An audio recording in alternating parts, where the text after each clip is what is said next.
evening, everybody. Welcome along. This evening's S&I meeting, 6:15, 1st September. First job is to welcome everybody, of course, including this evening we have Councillor Hills, who's invited portfolio holder. Can I go up there? After you've done your stretch. And to members of the committee and also additional councillors Paul and Howard, and our management, Simon and Tony as well. Thank you for coming. And the first thing to do is to sign the minutes, but there are actually a couple of amendments on the minutes which were already corrected on the full council, but actually you're not corrected on the version you have, so please take note of two amendments. The first one is, for some reason, Councillor Parker was not referenced as being in attendance. He has been attended a couple of meetings, in actual fact, and he was here, so he needs to be on there. And also, cribbing is mentioned in paragraph S1, SI 20/15, spuriously. So there's no reason for Councillor Cribbing to be there at the end of the sentence, but there you are indeed. But you don't need to be there. No. This was noted at the full council. Also, we've had requests to make sure that comments from non-members of the committee are also referenced, and we'll endeavour to have those. But what I would say, for anybody speaking, please make it concise and salient, and then salient points will be noted. Otherwise, the meeting minutes will get very long. Thank you. Tony. Chairman, if I could just come, I have an observation to the comment made about the minutes and including comments of non-members of the committee. Yeah. I mean, the minutes aren't a transcript of the meeting. What they are there is to capture the salient points and the points of action.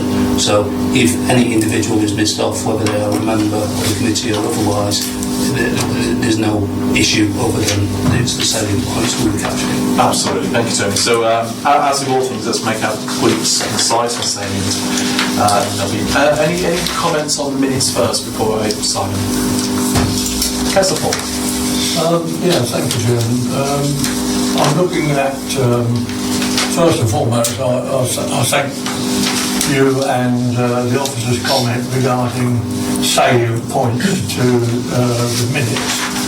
The point that I made is that I'm personally not looking for glory, provided that the salient points are registered. The other point I would make is that we have a review of the rural economy, which is further on the agenda, so I'll talk about it then. I do have concerns when we actually quote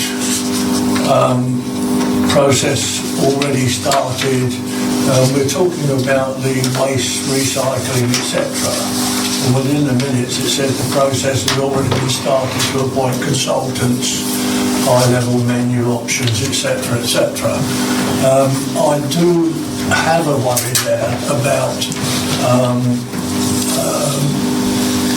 commercial sensitivity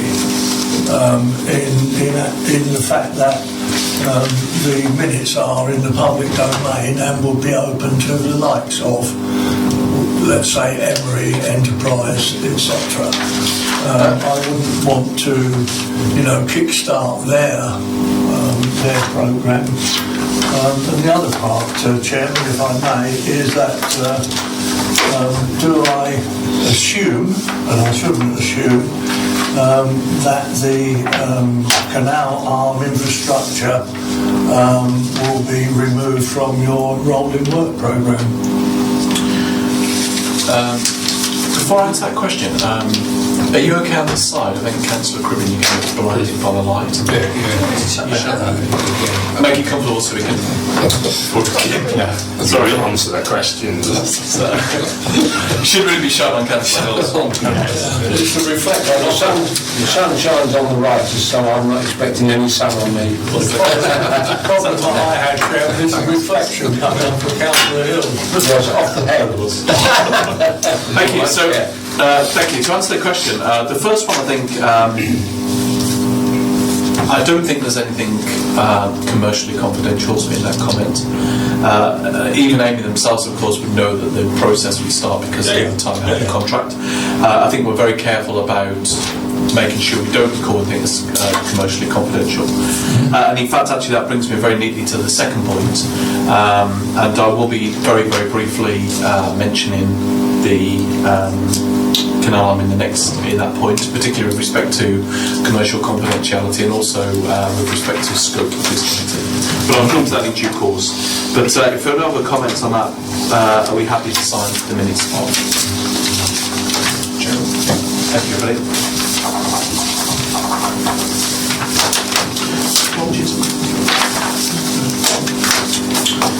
The next item on the agenda is apologies. There are no apologies from Councillor Wesley, but I know he's not here yet, of course, from the committee. The second person that sent apologies is Councillor Carter. She would like to be here, but she had to go to a parish council meeting. I think she was going to be supporting Councillor Frenchman, rural economy. They're the only two that, well, actually, Councillor Wesley's not apology, but those are the only two that I know of. No others. Okay, thank you.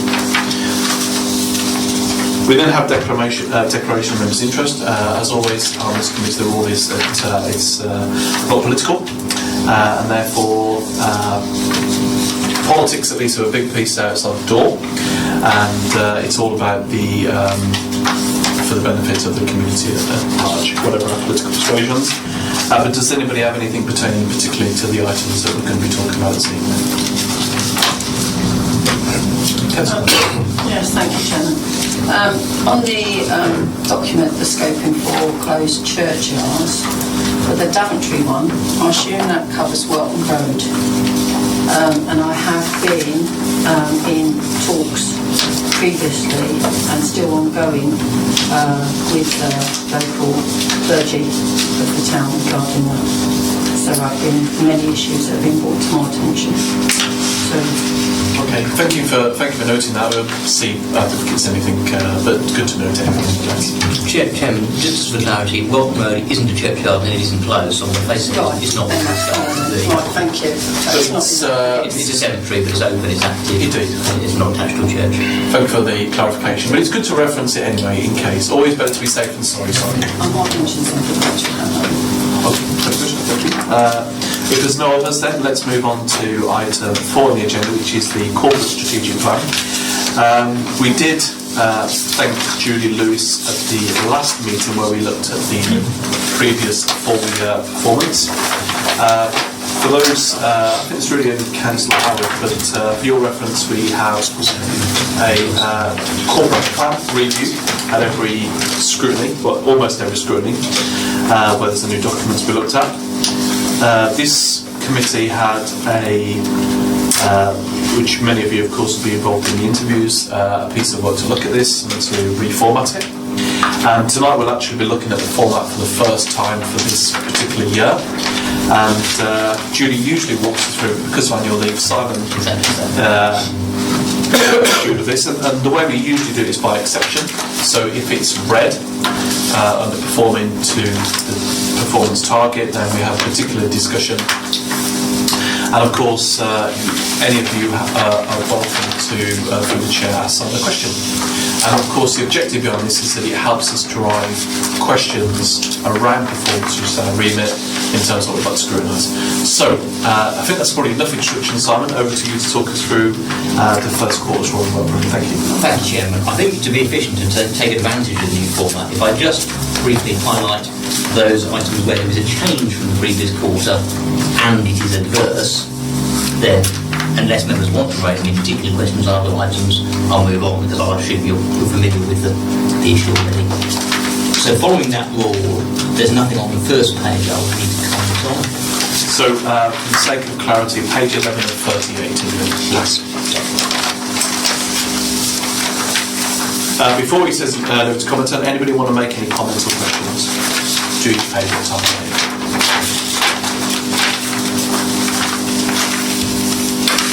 You'll have all studied these beforehand anyway, particularly those that had the agendas beforehand. If no questions at all, we'll move on to the second one, page 12. Page 12. Okay. Similarly, no need to comment on page 12. Okay, Councillor Randall has a question. Yeah, the only thing that I would say, obviously, on page 12, which would be B2.2, obviously the UTC was built with 600 spaces. For people who don't know, they may look at this and think that those 600 spaces are full, of which they are not. So, to me, the building was delivered, 600 spaces are available, they are not full. So I don't know whether that's something that, that members need to be aware of, because they might assume that means that places are taken. Thank you. Councillor Wesley has arrived. Thank you, Councillor. Good to see you. Let's take that one in a moment. Councillor Craig. Yeah, I'm just being pedantic, but if you notice that quarters 2, 3 and 4 are filled in, we're not there yet. So they're already populated. Is that because actually the spaces are delivered? Exactly so. It's a cumulative target over time, and therefore, by definition, we know.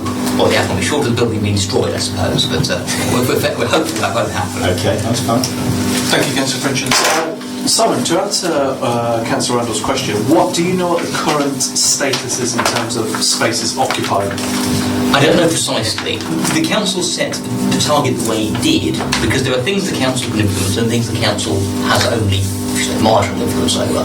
The council can and could and does influence the provision of school places to a degree. Certainly it influences the UTC, will influence the special school that's currently going through planning, and in due course should involve the Lonsdale Primary School. So the things that the council can control reasonably smartly. The council clearly can't control the operation of any educational institution, and therefore there was no attempt to create a target which related to actual take-up of spaces. Having said that, the UTC, as I understand it, is now into its third year operation. It's gradually filling as it was always planned to do. It was never intended to sort of start with 600. You can't start a school in that way. I think the years are all got a little bit of space in them, but not a great amount of space. And so, by the time we're 6 years in, you would expect it to be there or thereabouts, if all goes well. Is it possible to actually illuminate us on the number of occupied places? I'm sure we can find out. Would we be able to report back to the next committee, please? I may not just own personally. Yes, we can arrange for a note. In terms of, would that be helpful? It would, yes, thank Could you. it not just be added there, which is the UTC has delivered 600 spaces and currently X are filled? Chairman, if I may, I would be reluctant to do that because that would draw us into a situation where it looks as though we are saying we control something that we do not really control. Oh, right, okay. I'm very happy to find a note as a one-off, if that's useful. I think that's a fair point, and even if we had it on a yearly basis, that would be helpful. But yeah, if you can come back for the next meeting on this, I'll duly sign that. Thank you. Councillor Paul Nixon. Yes, thank you, Chairman. Progress has obviously been made at the UTC. I would comment that if you're in a car, you cannot, if I use the analogy, you cannot go from stop into top gear immediately. You have to engage first, second and third and so on.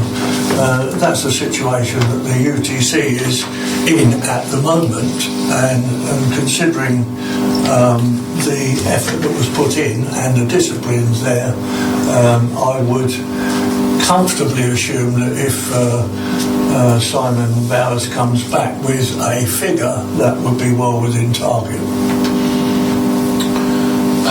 Okay, thank you, Councillor Paul. Councillor Owens. Yeah, I'd just like to make a comment. Totally agree with what Simon said. The educational figures of attendance really are, whilst it's useful information, I don't think we need to publish that and draw attention to it because it's not part of our remit, let's put it that way. We want to encourage, and I certainly want to encourage, education. I know on my visits to the UTC, talking to the pupils, etc., progress is being made. I wouldn't say it's setting the world alight, but progress is being made year by year. I haven't got the latest figures, but I know if Simon says he'll provide those, I think that should be something that we can provide at these meetings. Yes, so we can have a look at that on basis, and it's minuted that Simon will have to bring back those figures for the next meeting. We can have it as simply as a follow. Yeah, no, I was just going to say, to me, in that case, we've delivered the spaces, why do we need to have it on here then? If it's been delivered, if we've delivered it, why do we, because otherwise we're just going to keep seeing the same thing. I think it's a fair question, but it does go up to 915 next year. So but what we're saying is that we've got no persuasion over those numbers, so if it doesn't go up to 915, would we then say we failed? So that's a good question. Simon, what's your... I'm saying we have no control over whether the spaces are filled or not, i.e. how an educational institution operates. What the council has been able to operate, able to influence, is the provision of spaces. So it played an important role in getting the UTC established. It's played a significant role in moving the special school forward, which will hopefully lead to the rise to 915, and in due course the much more schools as well, much more primary schools we are of course delivering, so we have a very direct role there. And so they've been set up as cumulative. Now you could do it different ways, it doesn't really matter. The point is you can see what the council's target was and what the achievement was. Okay, thank you. Happy with everybody? Thank you, Councillor Randall. Let's move on to the next page, Bertie. Also for your support, Councillor Leslie. Again, Chairman, there is no adverse movement on this page, so unless members wish to comment on something. Any questions? No. In my experience, the questions build as the progresses, doesn't it? Of course, as we get more quarters in this. Okay, moving on to page 14.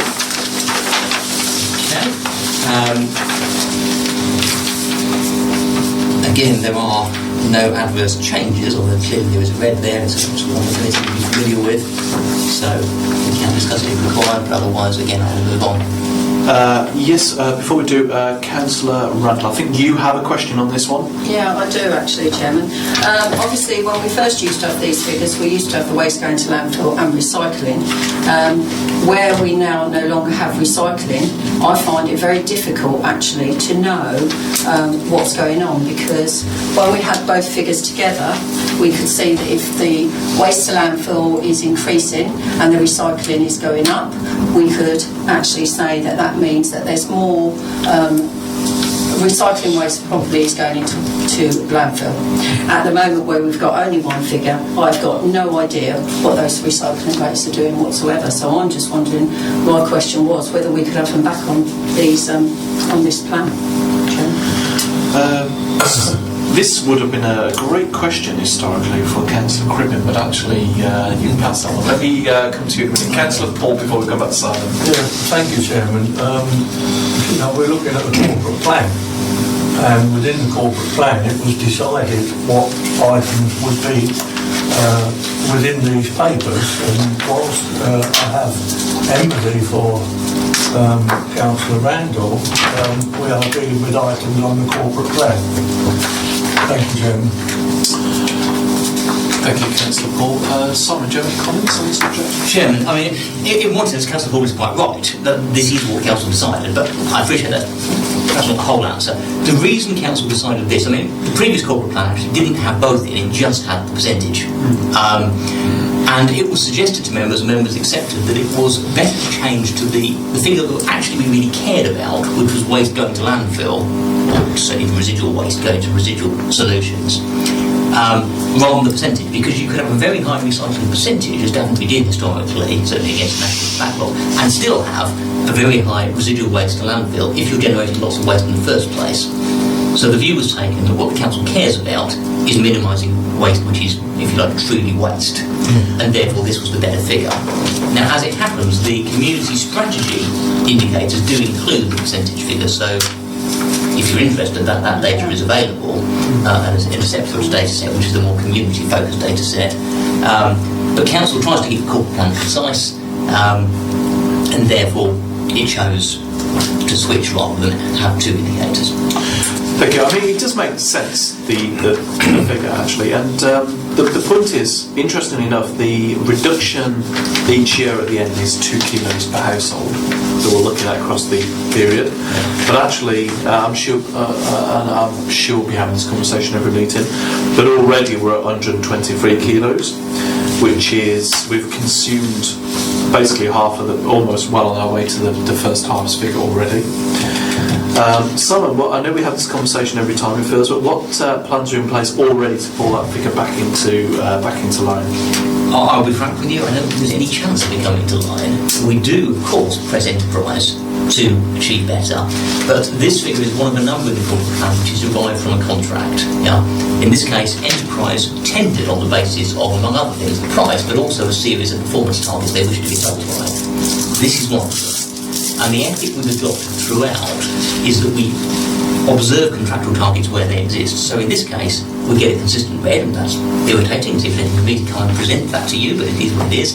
Equally, on the sports and leisure management, everyone active, we have a target which is consistently green because they well overperform the contractual target. So I feel like I'm sort of beating myself with one arm and patting myself on the back with the other. You can visualise that. But it's a kind of honesty, it's a kind of integrity check. We don't fiddle with contractual targets, so we accept that we have to explain why this target is what it is, more often than I like. But it is a sort of reasonable and rational way of doing our business. Okay, thank you. And we can see for the last 2 years, essentially, the households have actually gone to landfill is a tonne of waste per household, basically, non-recyclable. Over 2 years, yes. Over 2 years, yeah. Can we go back to E1.1? There is no figure yet, and just remind us, this is because this is like an indicator for the CO2, is it? It is, and in fact, I should have said if I remembered, we now have got the data and we've got amber. Mainly, funnily enough, due to enterprise who are declaring a higher CO2 emission than last year. What we produce from our buildings has gone down slightly, but enterprise are declaring a slightly higher figure, so the total has taken us up to about 104% of target, I think, hence we're amber. Why is that? Why would they increase theirs based on last year? It will depend on the degree of activity. So, for example, if they cut the grass more often, then every run of the grass cutter burns diesel, which generates CO2.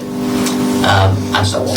So they actually report that in the... They're likely to report that to us. Yeah. Does this take into account, I guess the figures actually take into account carbon dioxide weighting from the rock, because it's actually would have a different figure each year, wouldn't it? There's actually a metric that you use to calculate CO2, which changes.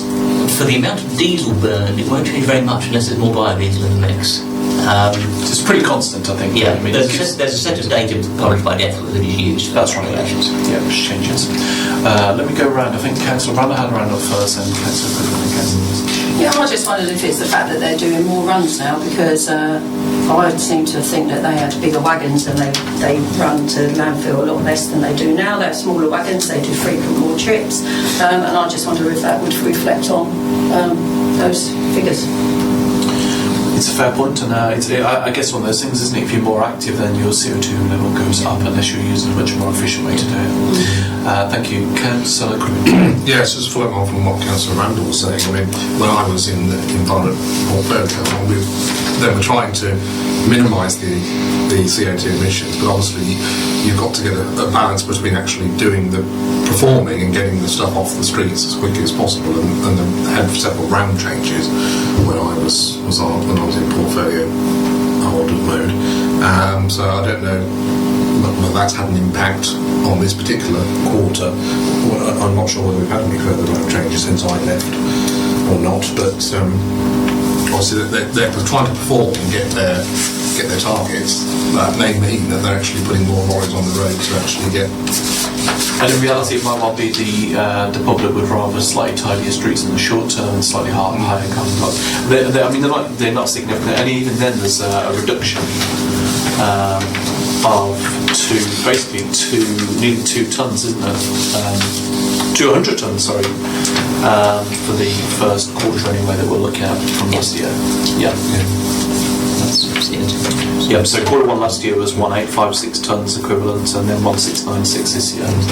So in actual fact, yeah, if we're under that still, that's we're fractionally over it. Sorry, I got my maths wrong earlier, but we're within the 5% tolerance. Hence the upper. Thank you, Councillor Wesley. Yeah, again, it's just a little bit confusing, really. It's you say that they're drifting out and we're going under on that. I mean, first of all, is there checks on that to make sure that's not going towards the red? And secondly, if it says all part of our corporate plan, why are they going to red on? Why are they drifting out on that one and out on another one? It would seem. I mean, are the two things linked? I mean, is the landfill stuff? Is that because it's got to go further? Is it longer distances, bigger trucks, and is it just an accumulation of everything? It just seems to me that it's contractual and they've agreed to do these things, but they still need to explain why they're not. And I just don't think it's good enough just to say, oh well, yeah, they're trying to do it hard enough. It would seem to me it's a cycle of problems, really, and it's all part of the same package, or possibly all part of the same package. Okay, so I think it's worth noting on this one. These actually could. I mean, this is only one part of the figure, the CO2e, but well, no, but the explanation was. But the explanation is. But if the explanation was them using more diesel. Yes, that's what it was, and the explanation was them using more diesel, and the landfill numbers going up as well. If you see what I mean, what I'm saying is, are those two linked? Can I recommend we actually see the figure next quarter, because it may actually be insignificant in the grand scheme of things, and it may be something that can be pulled back quite straightforward. Chair, sorry, all I'm saying is that if it is going on, even if it's intolerance, it's just like we need to know what they're doing to bring it back to green, don't we? Agreed, yeah. Or before it gets to red, if you see. Yeah, the granular information is there. That's the point, isn't it, Simon? Yeah, we can supply the data that this is built up for, if that's helpful to the that's not a problem. All I would say is Enterprise, have some sympathy for them. They do have conflicting objectives. One of them is clearly collecting waste, and there are more properties in the district now than there were last year. So inevitably there's going to be an increase. And this is an absolute figure. In mileage, absolutely. Sorry, Chair, can I just say something else? But we have to bear in mind that these are all part of the plans, aren't they? Everyone knows that there was going to be more houses. Everyone knows there was going to be uplifts in those things. That's not a surprise to anyone that we've got more houses in the Daventry district, is it? It's not a surprise to Enterprise, surely, is it? And it's not a surprise to anyone here that we've got more houses. It was part of the plan in the amounts that we're actually putting into these things. So we have to be aware that if we've got plans, then we can't on one hand say we've got plans, and then on the other hand say, oh well, we're getting more houses, because those two things aren't exactly those two things. The critical point here, actually, I think, Simon, is understanding how it moved down from 1856 to 1696. What measures are in place to enable us to reduce our carbon emissions? That's fine. We can happily provide the information on how those two things were built up, and it will assist. Could we, is it possible to bring those along to the next meeting again when Julie presents again, please? Well, what I would probably propose to you, Chair, if you're agreeable to this, perhaps the minutes can capture this, is that any of these points that are raised, we will arrange to circulate a note to the members of the committee, actually relatively shortly after this meeting, so you have it, and then if you have questions about it, you'll be ready for the meeting rather than the after meeting. Everybody happy with that? That's fine. Okay, so to confirm, so it's basically I think that taking Councillor Wesley's point, it's the plan to reduce that's important, because there's no surprise. I mean, I already ought to explain a little bit about how that target was divided. Again, it's a contractual target, but it's not one that has the same teeth as the one beneath. The one beneath, which we know as E2, but more cost than money. This one doesn't. The carbon target. The carbon target was set as a sliding scale reduction for the life of the contract, baseline on their first year of operation. They made a pretty foolish mistake in some ways, and they did perform extremely well in terms of carbon in the first year, and therefore simply made a rod to beat themselves with. That has ended up filtering through to our corporate targets, and therefore the situation that you now see. And I think it is important to note that the 1.1 is that the aim is only one part of it, because it's about it says here the council's property services. So what other elements are involved in that CO2 levels? It's essentially everything the council produces from its operations. So this building, where you may observe we now have LED lights which significantly reduce the energy consumption of lighting this room. The leisure centre, where everyone active again done a good job actually reducing their carbon emissions and well down on their baseline from when they started. And all the other activities that we carry out, staff mileage, for example, probably counts as mileage, rather than swear that counted. And so on, all the different bits and pieces that make up what the council does to do its business. So we shouldn't over-focus on Amy here. I think that's the important point. So I think what would be most helpful then is afterwards, Simon, if you can circulate a note saying how it is that the reduction will be made. That's the most, and then we can pick out any areas. Very good. Councillor Frenchman, I think you had a comment a while back. Yes, Amy have a 7-year contract. That's right. And the targets are contractual. Correct. So it doesn't matter to us as a council what they do, because if they underperform or overperform, it makes no material difference to the council. It may be a cost to Amy, but if there's more stuff going to landfill, it's their problem, not ours, isn't it? Sorry, Chairman. Please, yeah, absolutely, do respond. Yeah. I don't think it's right to say we don't care. There are a very large number of requirements in the contract, and we seek to make I'm talking about just as numbers. Comply with all of them. And the council has a strong and proud record of being. No, you're not answering the question. What I meant by care, it doesn't cost us money. No, in most cases, it actually, well, certainly the main indicator actually makes us money. Yes. Us money. So the fact that it's red is irrelevant. Well, now hang on. It's not irrelevant in terms of our reputation, our achievements, and our targets, or our environmental objectives. It matters for other reasons, and not so much others. And that's Simon's point, because you're saying actually financially, we've been here already in this conversation, but still our objective is to meet them. I think, as we've had in previous scrutiny meetings, it's getting them to meet those objectives has always been the challenge. But they're never going to meet them, are they? For 7 years, they're never going to meet them because they've set unrealistic targets to start with. So this is going to be red for 7 years, isn't it? Chairman, I basically said that, yes, I believe this one, because it is so far off real, that they are very unlikely to meet. Doesn't mean we don't seek to encourage them to do so. And what I'm looking for isn't necessarily as much meeting the target as at least progress towards the target would be a sensible aspiration. Now, that is against a situation where nationally residual waste is rising. As the economy has recovered, people have rediscovered the propensity to buy and to throw away. And therefore, nationally there is a trend rising of residual waste, and that is making the task that much harder, but it doesn't mean we shouldn't expect them to try. Yep, and actually it also means we've got to keep the target. That's the point. You can't throw the target away. But actually, I mean, it has come down by 16 grams per 16 kilos per household over the year, which isn't exactly significant, but it is if you compare the 2 year ends. I think the word we used last time was we're in a holding pattern here anyway. Councillor Paul. Well, yeah, I mean, the fact that there is no need, or we can't achieve, or they can't achieve, is to me quite negative.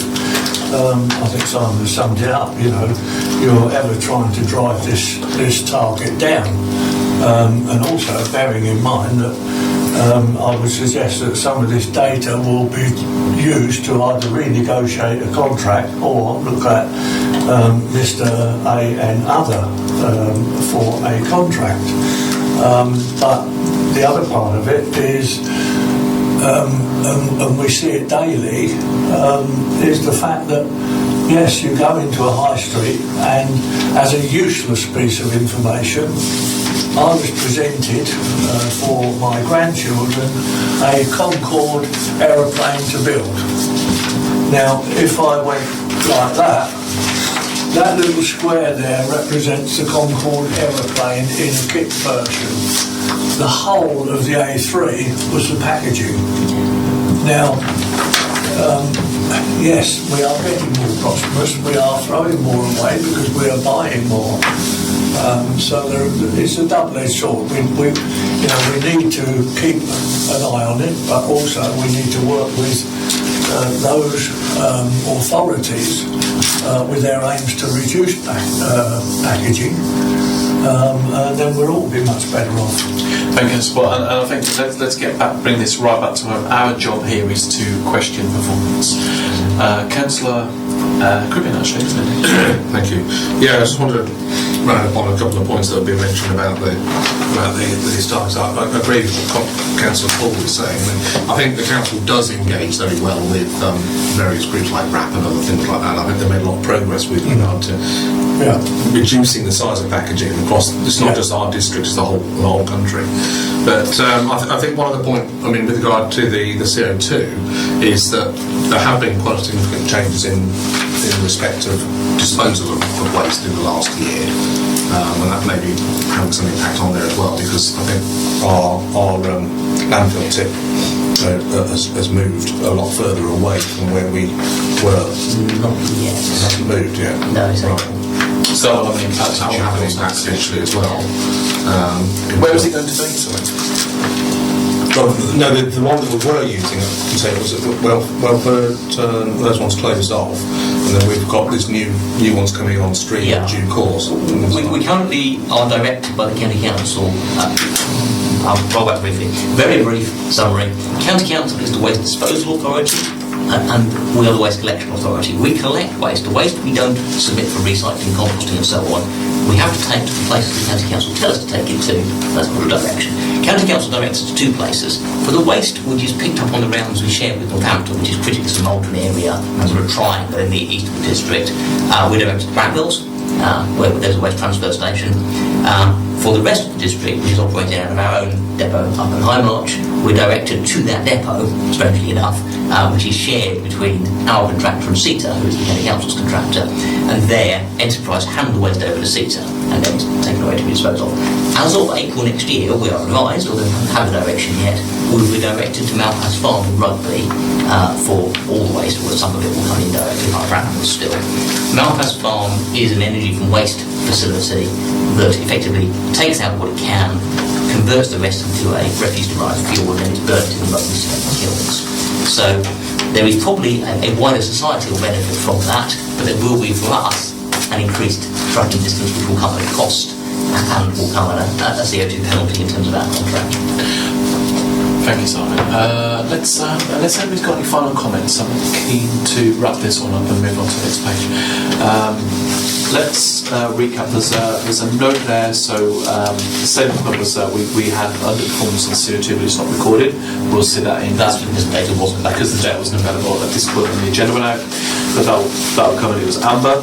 And the next one is Simon will circulate more granular information about how the CO2 is calculated based on the change between last year and this year. So there's an expected improvement in performance, i.e. reduction in CO2 emissions, and we'll understand how that is going to be met, how that's planned to be met, which takes Councillor Wesley's point in particular.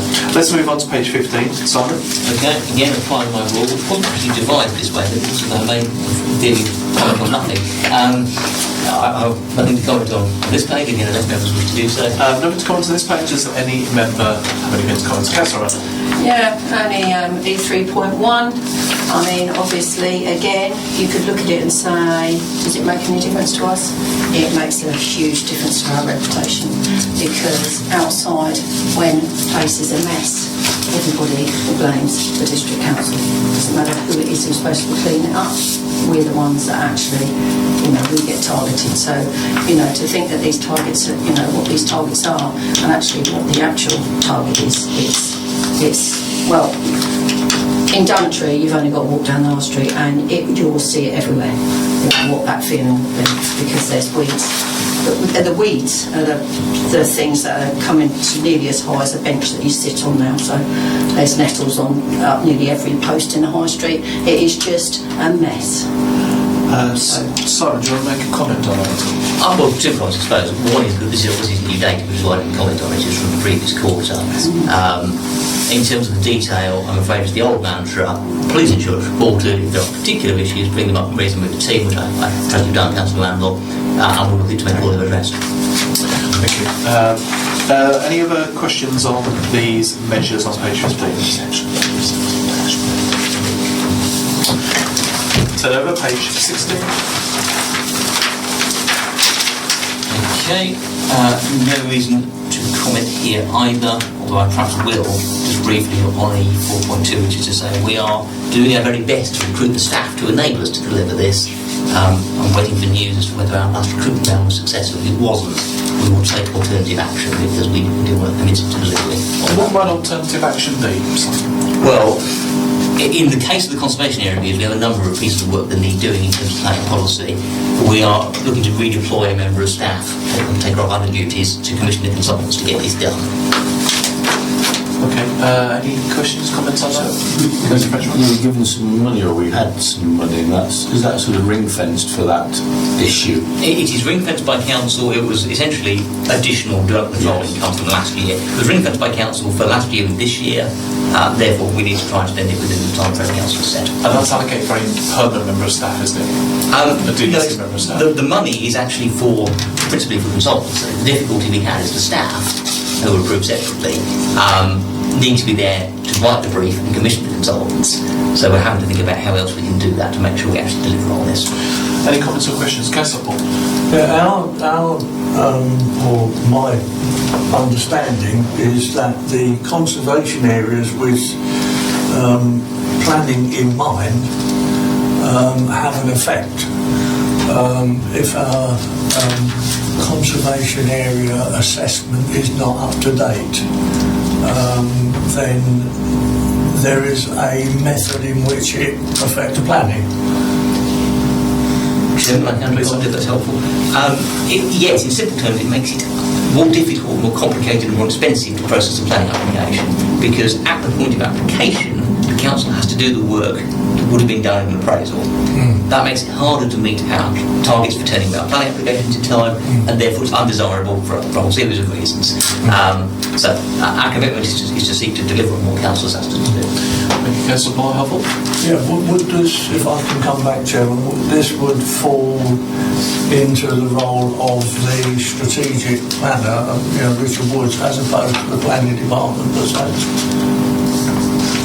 Chairman, I mean, I'm terribly pompous here and say there is a development control service, which is in the community team, headed by Maria Taylor, and there is a local strategy service, which includes planning policy, which is headed by Richard Wood, which is in my team business. Yes, the names of the units of the council, as the chief executive, I'm sure would like me to remind everyone, we have teams at the top level, business, community and resources, and beneath that we have services, we have no departments. And I will say, planning DC is not the planning department. It's part of planning. Planning policy is also part of planning. So are you saying basically you can't answer on because it's not your area? No, it is. I mean, it is. I was correcting. Sorry, I was correcting Councillor Paul's methodology or the description. I was trying to describe what we call the unit. In terms of which unit is responsible, my team. Sorry, that makes sense. The local strategy part of my team is responsible for doing this work. So I take responsibility for trying to make sure we get the staff to do it. Oh, good. So we have the right gentleman. Thank you very much. Very well explained, Chairman. Thank you. Our job is to decode. So, page 17, please. Simon. Okay, we have a negative movement at the top, which is E-enabled services from the council cumulative target within year. At this point, although it's grossly unfair, since it's only been back today, I will look at my colleague for a comment. Well, actually, I mean, the reason is because it's my part of the business. Essentially, we have not delivered as far as we would have intended to for quarter one, because we've been dealing with some high priority work, but we believe we'll get that back on track within the... Because actually, Tony, we had more activity in terms of the services up until the end of last year. We finished green. We had all 12 delivered.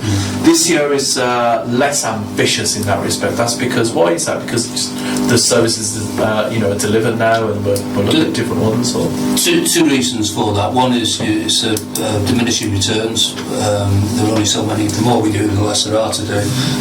But secondly, is we're having to redo some because of a change in the techie side of the computer systems. We're having to redo some that we've already done. So what we're aiming to do is 6 new ones in addition to redoing some of the stuff we've done previously. Right, sorry. So this figure is 6. Oh, right. So these figures here, just to make sure we understand, it's cumulative. So this year we've got 6 compared to 12 last year. Yeah. And for the reasons, if you can. Okay. Anybody any questions on this one? Do you understand it? Do you have any questions? I take it you understand. No problem there. Let's move on to the next one. There's no comment here, Simon, I guess, on 1.2 because it's green. Anybody got any questions on that one over? The numbers higher than targets, that's positive. Thank you, that's page 17. Let's move on to page 18. Sorry.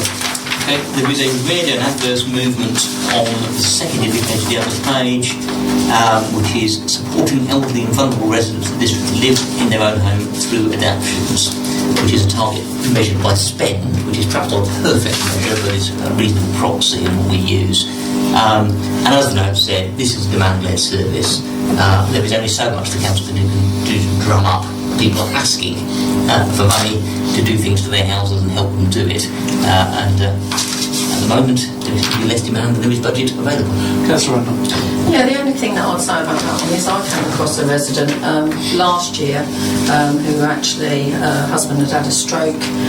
She had spent all of their savings putting in a stair lift and things for him and had no idea that actually she could have got help with this scheme.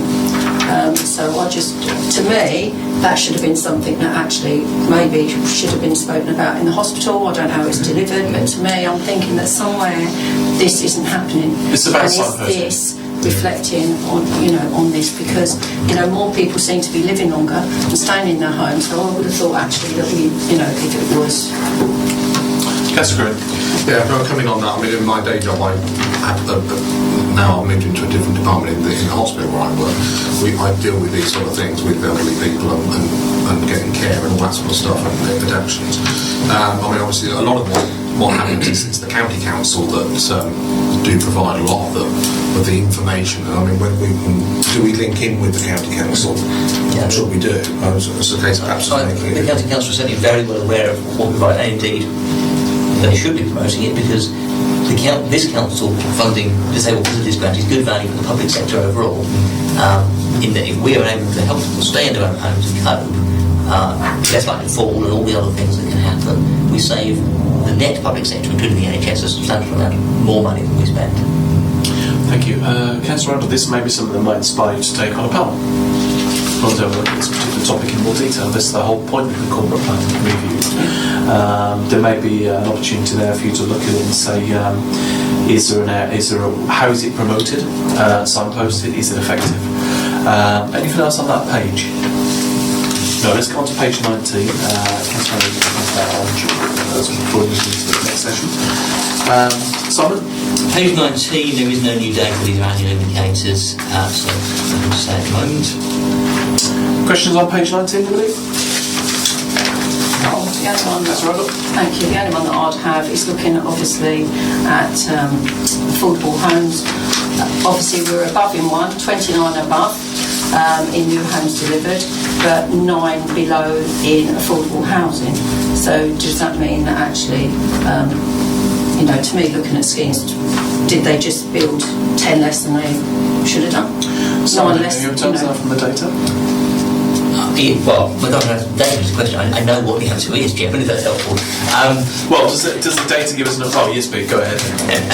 You know everything, I know that. So. Sadly not. The two indicators, one is the total number of houses built, and the lower one is the number of affordable homes built as per the normal definition of affordable housing.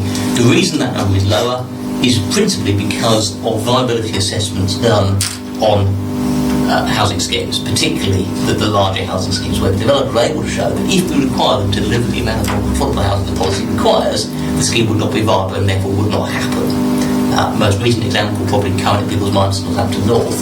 I don't know what the figure finally is out of that. I think it might be 15% as opposed to the target, which in Northampton is 35%. So a really substantial reduction.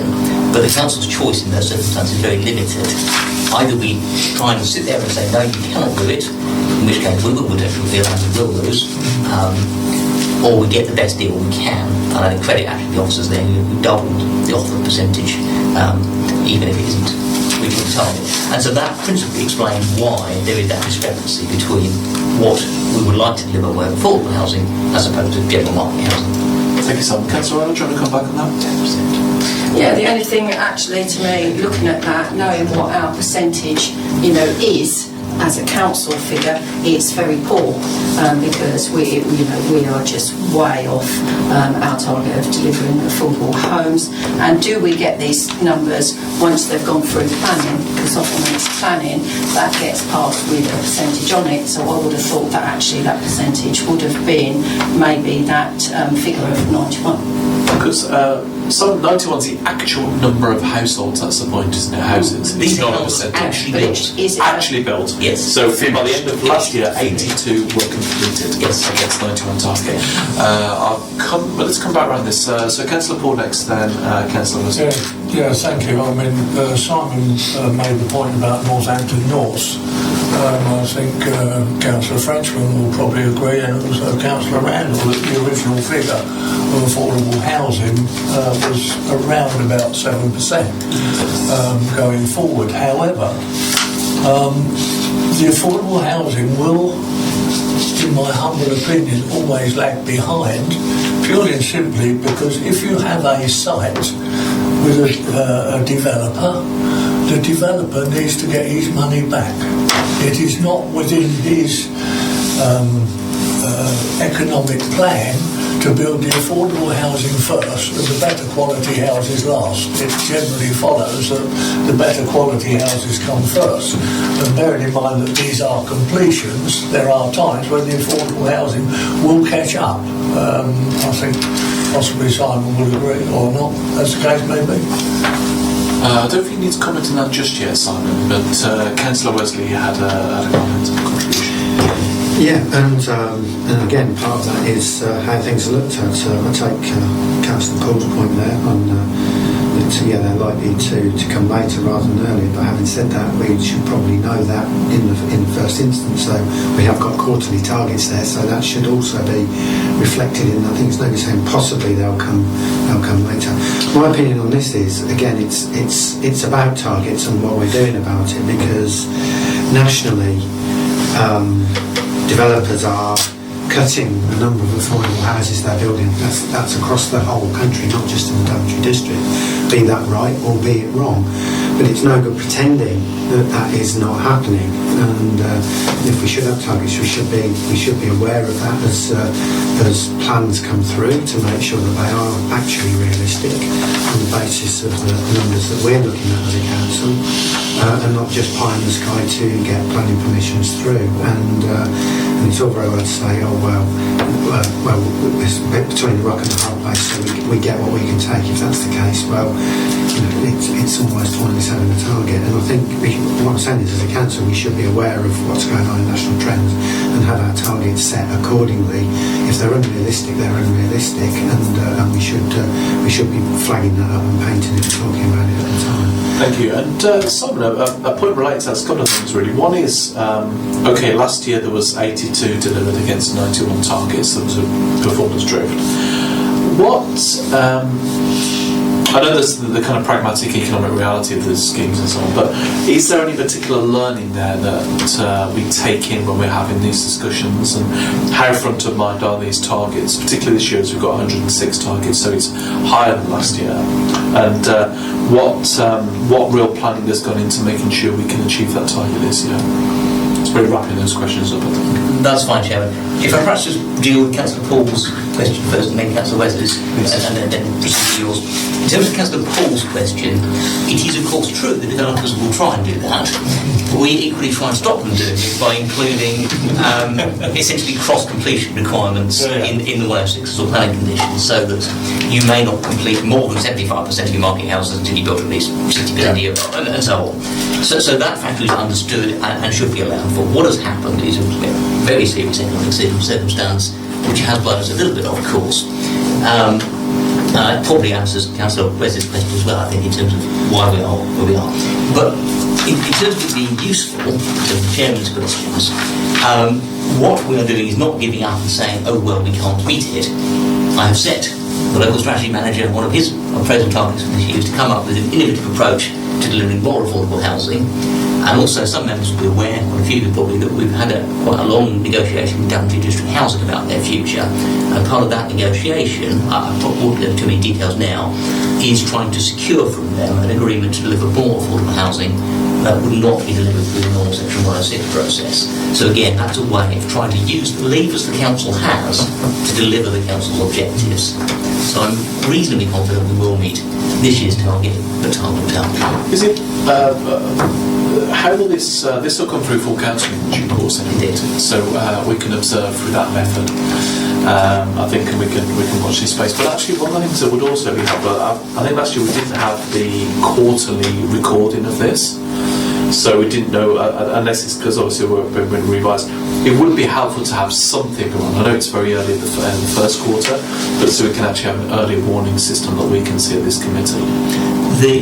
This is a new approach devised this year. Yeah. Historically, there was a single countdown at the end of the year to count how many houses have been built, literally.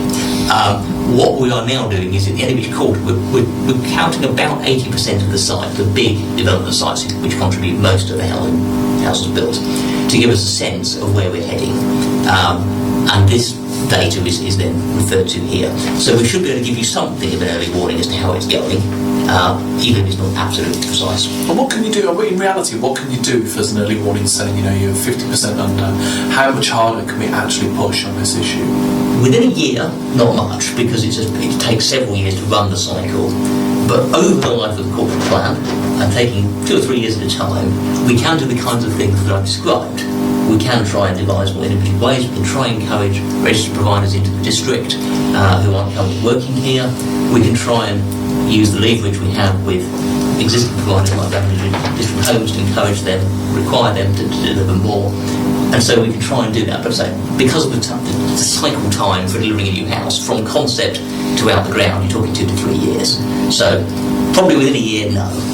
But what we can do, and the corporate plan is a 3-year plan, is seek to get back on track over that time if we do go off. And again, this is a useful benefit for the information to be presented in this format, so we can actually look back in previous years as well. Do we have any final comments on that one? Yeah, only it would be interesting, perhaps I'll go and search this one, just to see what the actual national average figure is, what other councils do deliver on their affordable housing, that it's already been mentioned, what is the national trend on that, that's all. Because obviously all other councils have got the same issue, they've all got developers that actually want to try and make as much profit as possible, but whether some seek to, gain more than others. I suppose the other question there is how many local authorities actually set that as a clear target? Councillor Frenchman. Is it possible, and would it be useful if we also had an indicator of the 5-year land supply in here as well? Funnily enough, I do have that in one of my service plans, but I don't think it's in the corporate plan, is it? That's not.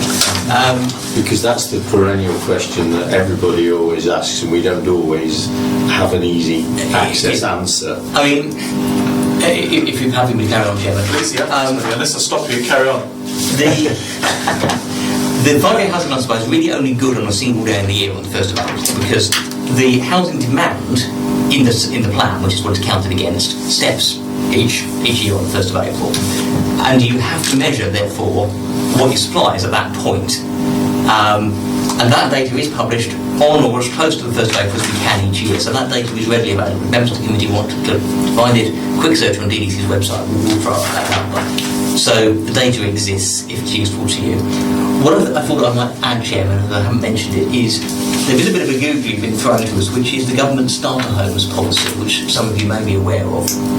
Delivering over the course of this Parliament 200,000 starter homes, which effectively are discounted for sale product, is going to cause really interesting, what the word is, repercussions in terms of delivery of classic affordable housing.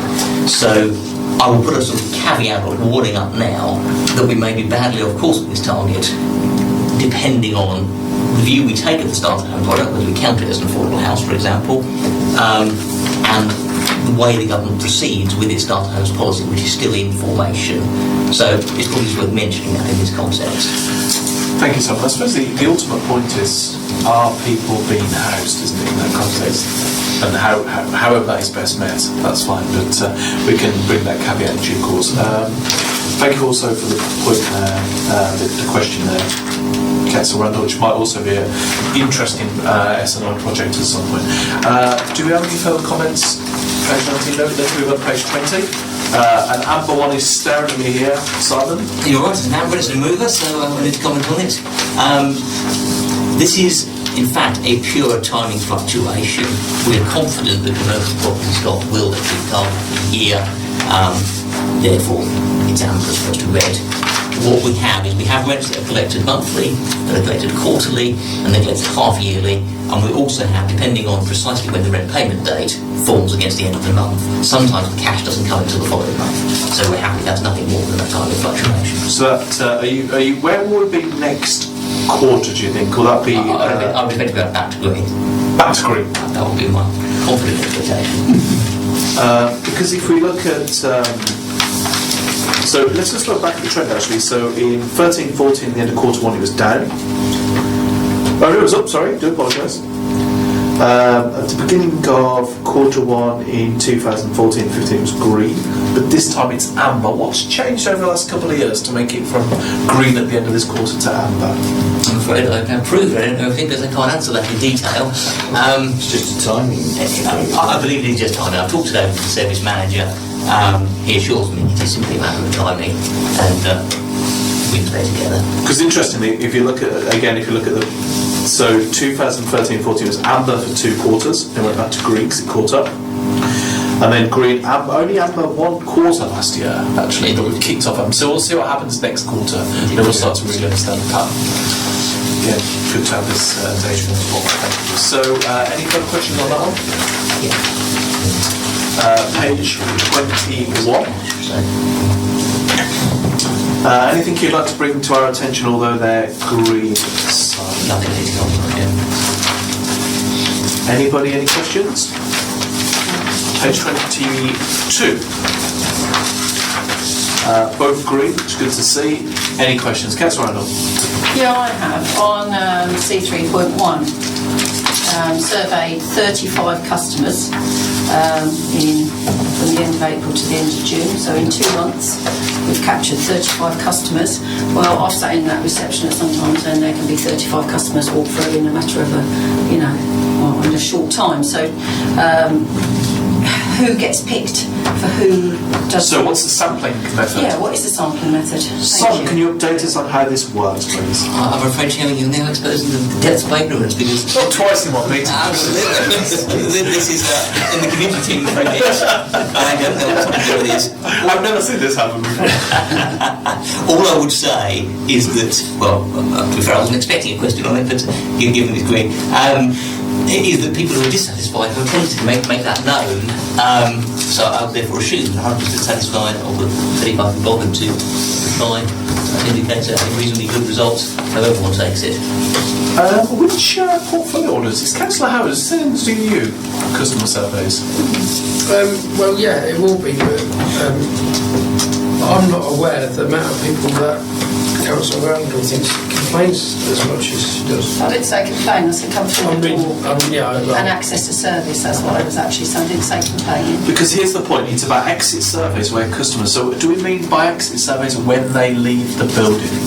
It's a question of definition, I think, I think, Chairman, if I may, I think we haven't got the information here for you this evening, so we can provide some information to explain how that sampling is. Please, Tony. Yeah, you can see I'm fishing around for it, but I know you're not here in that official capacity, Councillor Howard. Can you add any more light at this point or not? Averages out there only about 3 a week. Yeah, it's quite a low level of sampling actually. It'd be very interesting to know a bit more about this actually. Perhaps in our session a bit later on we can have something about that one. So anybody? Thank you, Councillor. Any other comments? Councillor Paul. Chairman, is there not a pedestal? I asked the portfolio holder. Is there not a pedestal in the reception area for comments regarding service received? Is this a rhetorical question, Councillor Paul, or do you know the answer and you just give it to us? It used to be there. Is it still there? I don't very often use the front entrance. I have to creep in the back. But it used to be there, Chairman. Whether it's still there or not. Councillor Paul, you suggested that might be where people post their survey responses, perhaps. Well, I would suggest this is possibly where these 35 come from. You know. I think it requires more scrutiny. I think that's the point. We need Yeah, to at risk of contradicting Councillor Poole, I don't think they come from there, but again, we'll come back with some more details to explain where they do come from. Please, Tony. Yeah, let's look at. In fact, let's look at that again next meeting, but with more detail. Councillor Paul, thank you. Well, is that pedestal still there? I mean, I don't know. I'm likewise lacking that specific piece of knowledge. It's a very good question, Councillor, and I think the answer is we don't know.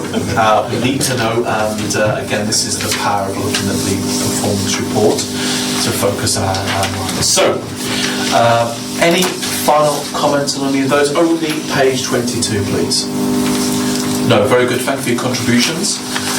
Simon, you were finished with your service on this. You're more than welcome to stay or make the exit now while you... Chairman, with your permission, I will stay for Councillor Hill's slot and then I'll... Please do, yeah, thank you. So, we welcome along to this. This is our regular slot now.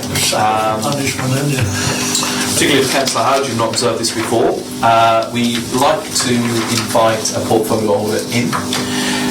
Usually, our endeavour is to see every portfolio holder, but obviously there's only so many meetings in a year. So what we do at every meeting, we select who would like to have present to us the next time. It's a presentation, can be on a PowerPoint presentation or simply verbal, as Councillor Hill's this evening. And we pose a particular question, a broad question. The first objective really is to understand the area in more detail. Then we'd like to look at the performance trend, the direction, the strategic thinking around it, and it's usually driven by a particular question. So, for instance, last meeting we presented back on the one-year review of the SLM panel review that we did, and there were some questions particularly around utilisation of our assets and engagement, and that prompted us to invite Councillor Hills. So we'll hand her to the floor. We'll run it as per any of us. So Councillor Hills will speak to us and through the chair any questions, and we'll take it that way. But it can be a little bit more relaxed in terms of asking Councillor Hills to make it flow naturally, but I'm still the chair. I can assure you, Chairman, having held the portfolio now for several years, I've done several of these in front of various scrutiny chairmen. So from the point of view of relaxing, I'm quite relaxed. So, Councillor, thank you for that introduction, Councillor. So, over to you. So, please talk us through, again, focus on those particular questions. So, background, you'll all be helpful as well, I think, introduction for those. Particularly newer members, and where it's going, what we need to do, what focus areas are, and really about utilisation of assets in particular as well. Questions, please. Okay. Well, you requested me initially to give a presentation with reference to Brown Road, and also looking at how we grow and the growth of sport throughout the district. Having had a brief discussion with the chairman, it felt that I should explain a little bit more about my portfolio and then perhaps give you some of my background. So basically, the title sounds grand, doesn't it? Community, culture and leisure. But let's fill in on what that means. Community really involves a very wide aspect because the community covers lots of things, and it also overlaps some of the other portfolios in many ways. Culture includes art, leisure includes sport, I have youth and young people, the elderly, and crime. Now, I would like to add this, that when I say the word crime, it doesn't mean that I'm allowed to commit crime. It means that I'm involved in it from the safer, stronger partnership. As a receiver. From that angle. I just thought I'd like to clear that up, Chairman. Thank you, Councillor. We find your statement very helpful. My portfolio role, and I've said this many times, is something that I am very passionate about. So, just outline my background. I've always been engaged in sport for many, many years. And as part of this, also charity work. I played league table tennis, league snooker, played first class football, then became an FA coach. West Ham. West Ham, yes. Chairman of Daventry Juniors, so later on Daventry United Football Club for 11 years. And part of this, when I talk about fundraising and charity work, we played a major role in the Evelyn White Home. They used to have a yearly garden party.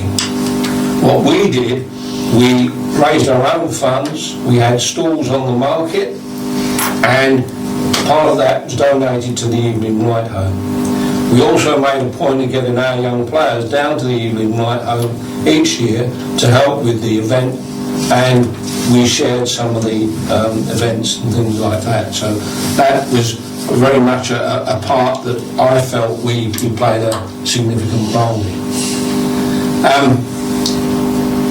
I was chairman of the South Northants Football League,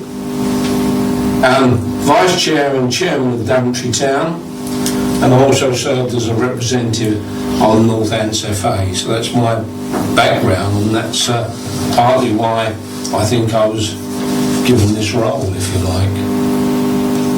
So let's start with Browns Road, or Browns Road Sports Park.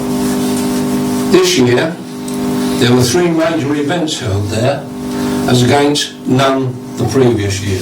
So that's a step forward. They were held as part of the school sports programme, of which we as a district council were part, and in conjunction with Everyone Active and Dave Hanson of M Sport, who looks after sport within the schools. So it included DDC and local schools. These were all-day events starting at 10 a.m. and concluding at 3:30 p.m. I was able to actually attend 2 of these events and asked to present the trophies. And for information, just adding on to this, there was also another event held at Daventry Rugby Club, where obviously rugby was the theme, and I presented the trophies, and it had a chance to use the facilities of the rugby club, which made us very welcome. In our holiday sports programme, we used the sports park extensively. We held the Connection Club events there, which covered many various sports. The football camp from the 27th of July to the 31st of August. The cricket camp to the 3rd to the 7th of August. The softball camp from the 11th to the 13th of August. And the tennis camp from the 17th to the 21st of August. All of which were oversubscribed. One of the things that I always insist on, and that working with Everyone Active we try and do, is to bring good class coaches to these events. Because I have been to other areas, I've seen also some schools in some cases where they say, oh, it's got to be football, and they give them a ball and say, go and have a kick around. That's not the way I want to work. I want our young people to have good coaches so that we see them at the start of the week and we're able to see their progress to the end of the week. And I think that's a very important thing. As for the sports park, the usage and the plans for the future include a revamp and changes actually to the changing rooms and promoting even further school usage. But I would make a warning here. I will warn you that this will not be done overnight. Remember there was the application for the dome over the tennis courts in town. I'll be quite frank, I was all for it. I realised we had to go through the proper process, and we didn't get planning permission on that. It was refused planning. But consequently, we lost the Sport England grant. Now, in fairness to say, they weren't happy. And we have been told that we have to wait another year before we reapply. So when we look to do further things down the line, we've got to wait for that. So I'm not going to say that we've lost sight of it, we haven't, but at the moment we've just got to wait and look to see what grant funding we can get from Sport England. Particularly in a situation where we're at, where we've got more and more people chasing the smaller pot, I think, all the time. As well as Browns Road, our rural road shows have increased year on year. This year, the largest ever an area covered. These included community fund sports days, sports tasters and other events, and these ran from the 31st of March to the 1st of September. One thing that I've always been very keen on is going out into the district as well as within Daventry town, and we held them at various locations. I've once or twice in some areas, and that was Brixworth Country Park, Navy Recreation Ground, Crick Playing Fields, Long Buckley Playing Fields, Malton Football Club, Byfield, Barbie Playing Fields, Woodford House and the Jubilee Field at Weedon. There were also other events held at the Leisure Centre, Daventry Athletic Club, the Rugby Club and Daventry Table Tennis Club. One of our successes also was the Wicked Wednesdays, which took place in the Leisure Centre every Wednesday from 12:30 to 2 p.m. Some of the items were circus skills, roller disco, water zorbing, science events and party fun, things like that. And that covered the age groups from about 5 up to about 16. In the future, we've got the Cycle Fest, which is coming up on September the 5th. You will have seen the press release on that, and there's quite a few free events as part of that, and where we can and where we like to put on some things that are free, so some of the things as we do like with our summer shows and the films and things like that. The club membership at Everyone Active is increased roughly about threefold. The swimming figures are good. From August 2014 to August this year, 1,840 people attended swimming lessons at the centre. So how many? 1,840. And this compares with an average of 650 per year when Everyone Active took over. So I think that measures the success they've got there.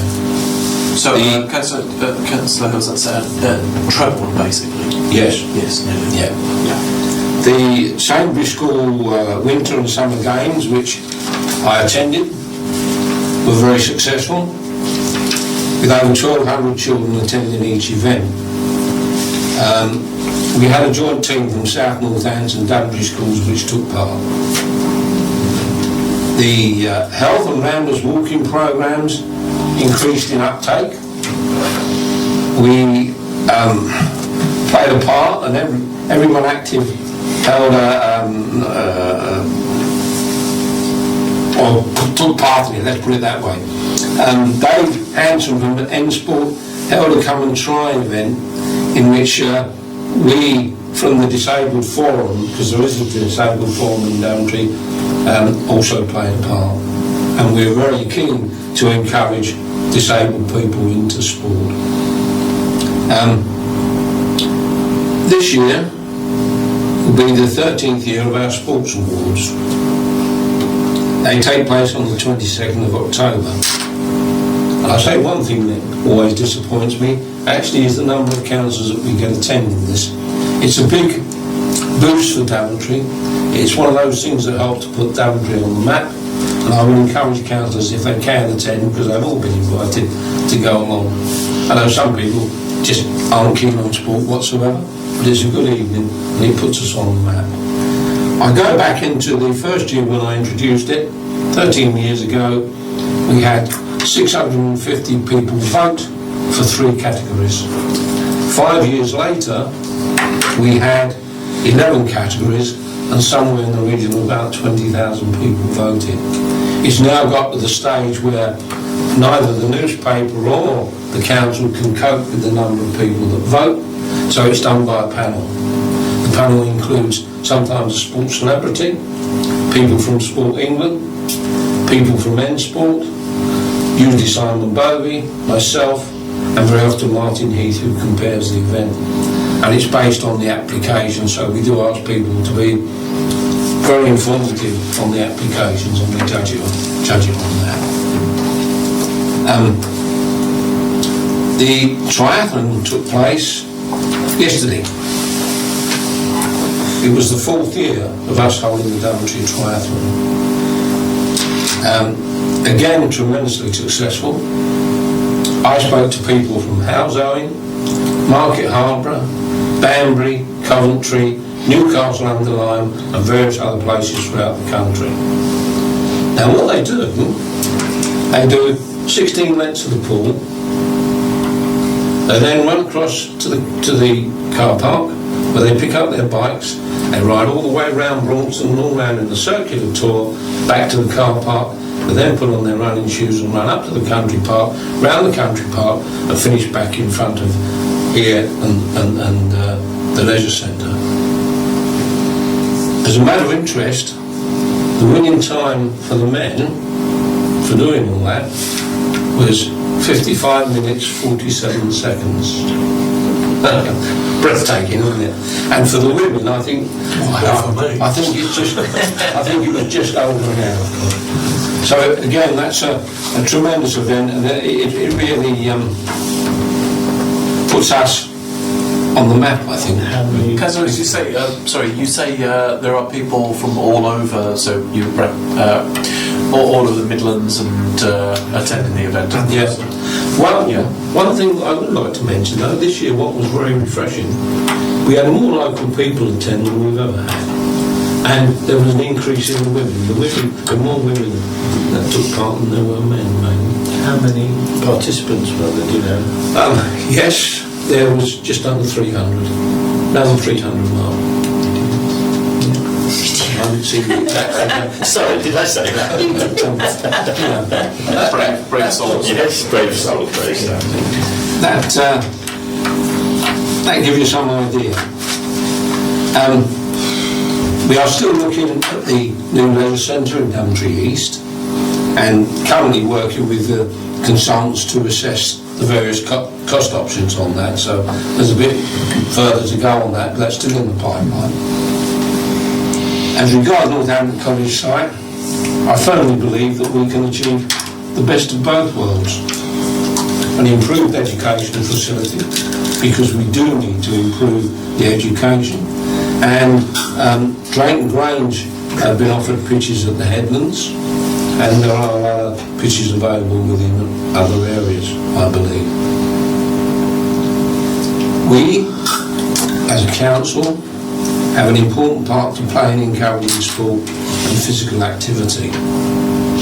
We are encountered to introduce physical and encourage more physical activity, and also part of our role is to help to tackle obesity. So this is very important. Give you some idea of the figures, and these are figures that I had a few months ago, but we as a district are at the top of the county for physical education, or people taking part in physical activity. I think the figures were... How's that measured? That's with the various events that's done by N-Sport, and they pass it down. We all feed into N-Sport as to what events we do and the people taking part, etc. So Daventry District has the highest level of participation? Yes. But having said that... So does that include club activity as well, or is it just council run? It's all activity that we get fed the information. It'll be recorded. There are always going to be some that slip through the lid, but... So it's like Daventry Dolphins, Daventry Rugby Club. Junior. When you look at those figures, and I say I'm going back a few months now, so I haven't seen the very latest, the figure's somewhere around about 35-36%. So when you look at that, there's a hell of a lot of people who aren't taking part. So that's where we've got to try and improve those figures and work on those figures. Councillor, it's also 36%, sorry. Sorry? What was it? Percentage of what? Of the population. Activities and the population that are involved. So 36% of the population have taken part in an activity which we've recorded. Yeah. And how does that compare to, say, the lowest? Which is the lowest area? The lowest is round about, last I saw was about 22. And who was that out of interest? I can't remember that. I'll be quite frank on that. That's all, isn't it? Sorry, just to clarify that, you're saying 36% of the population take part in Yeah, it's based on county figures I'm talking about. So how's that calculated? Do you take the figure, including something that's like 95? I mean, it just seems incredibly high to me, if I'm honest. Councillor Hills, how's that calculated? That what happens is that everyone active, clubs and that are involved, feed into N Sport. They look at it as a figure of the various age groups of what could be taking part in doing active sport. They then achieve a figure, and then they have a total figure for what the whole of the county is, and they then split that into the districts or whatever from that. That's how they calculate it. Councillor Frenchman. Well, I actually think that's quite a low figure, but there are hundreds and hundreds of people who take part in sport who do it. I mean, since I go running, and that's nobody records that. I have friends who go cycling, nobody records that. So actually, I would have said it's a much higher figure than 36. It may be. You can only go against recorded sport. Exactly. I still think there's a long way to go. Yes. You mentioned running. I mean, I started off the first 2 or 3 of the park runs. These take place every Saturday and go around the country park. And the marshal's there, and there's always somebody there from the county because the number of people that take part in that. So the fact is, you have to have a way of measuring it, so I think we understand how it's measured. And there'll always be, there are people who get out of the cars going to McDonald's, aren't they? To use that exercise. I would say to you, I don't say it's an exact science, but when I look at those figures, I still myself feel that we've got a long way to go within our district, but also within the county, to encourage more physical activity. And I think we saw a result of that in an event we went to over the weekend that Wendy and I attended, that if we can encourage young people and that, it's all to the good, because I think you have to start early. We have to look at parents. I find that the most successful sports people, and we've got a lot of talent in our district, make no mistake about that, we have. And when I get around, I find that those young people who are good and attend sport in the main, not in every case, have tremendous support from their parents. The parents will run them here, they'll run them there, and they get involved. There are others who could be as good, but don't always get the attention. And I run the crosses when I run the football teams that I do. So, that's an area. So, Councillor, is there's scope there for future performance to have that 36% figure you spoke about actually as our target? Actually improve that, to 40% or what have you? Could you see this on the... I look to improve it year on year, and I think we have in the main, since it's been recorded, done that. And if it falls down, then we need to look at it and say, why has it fallen down? No doubt about that.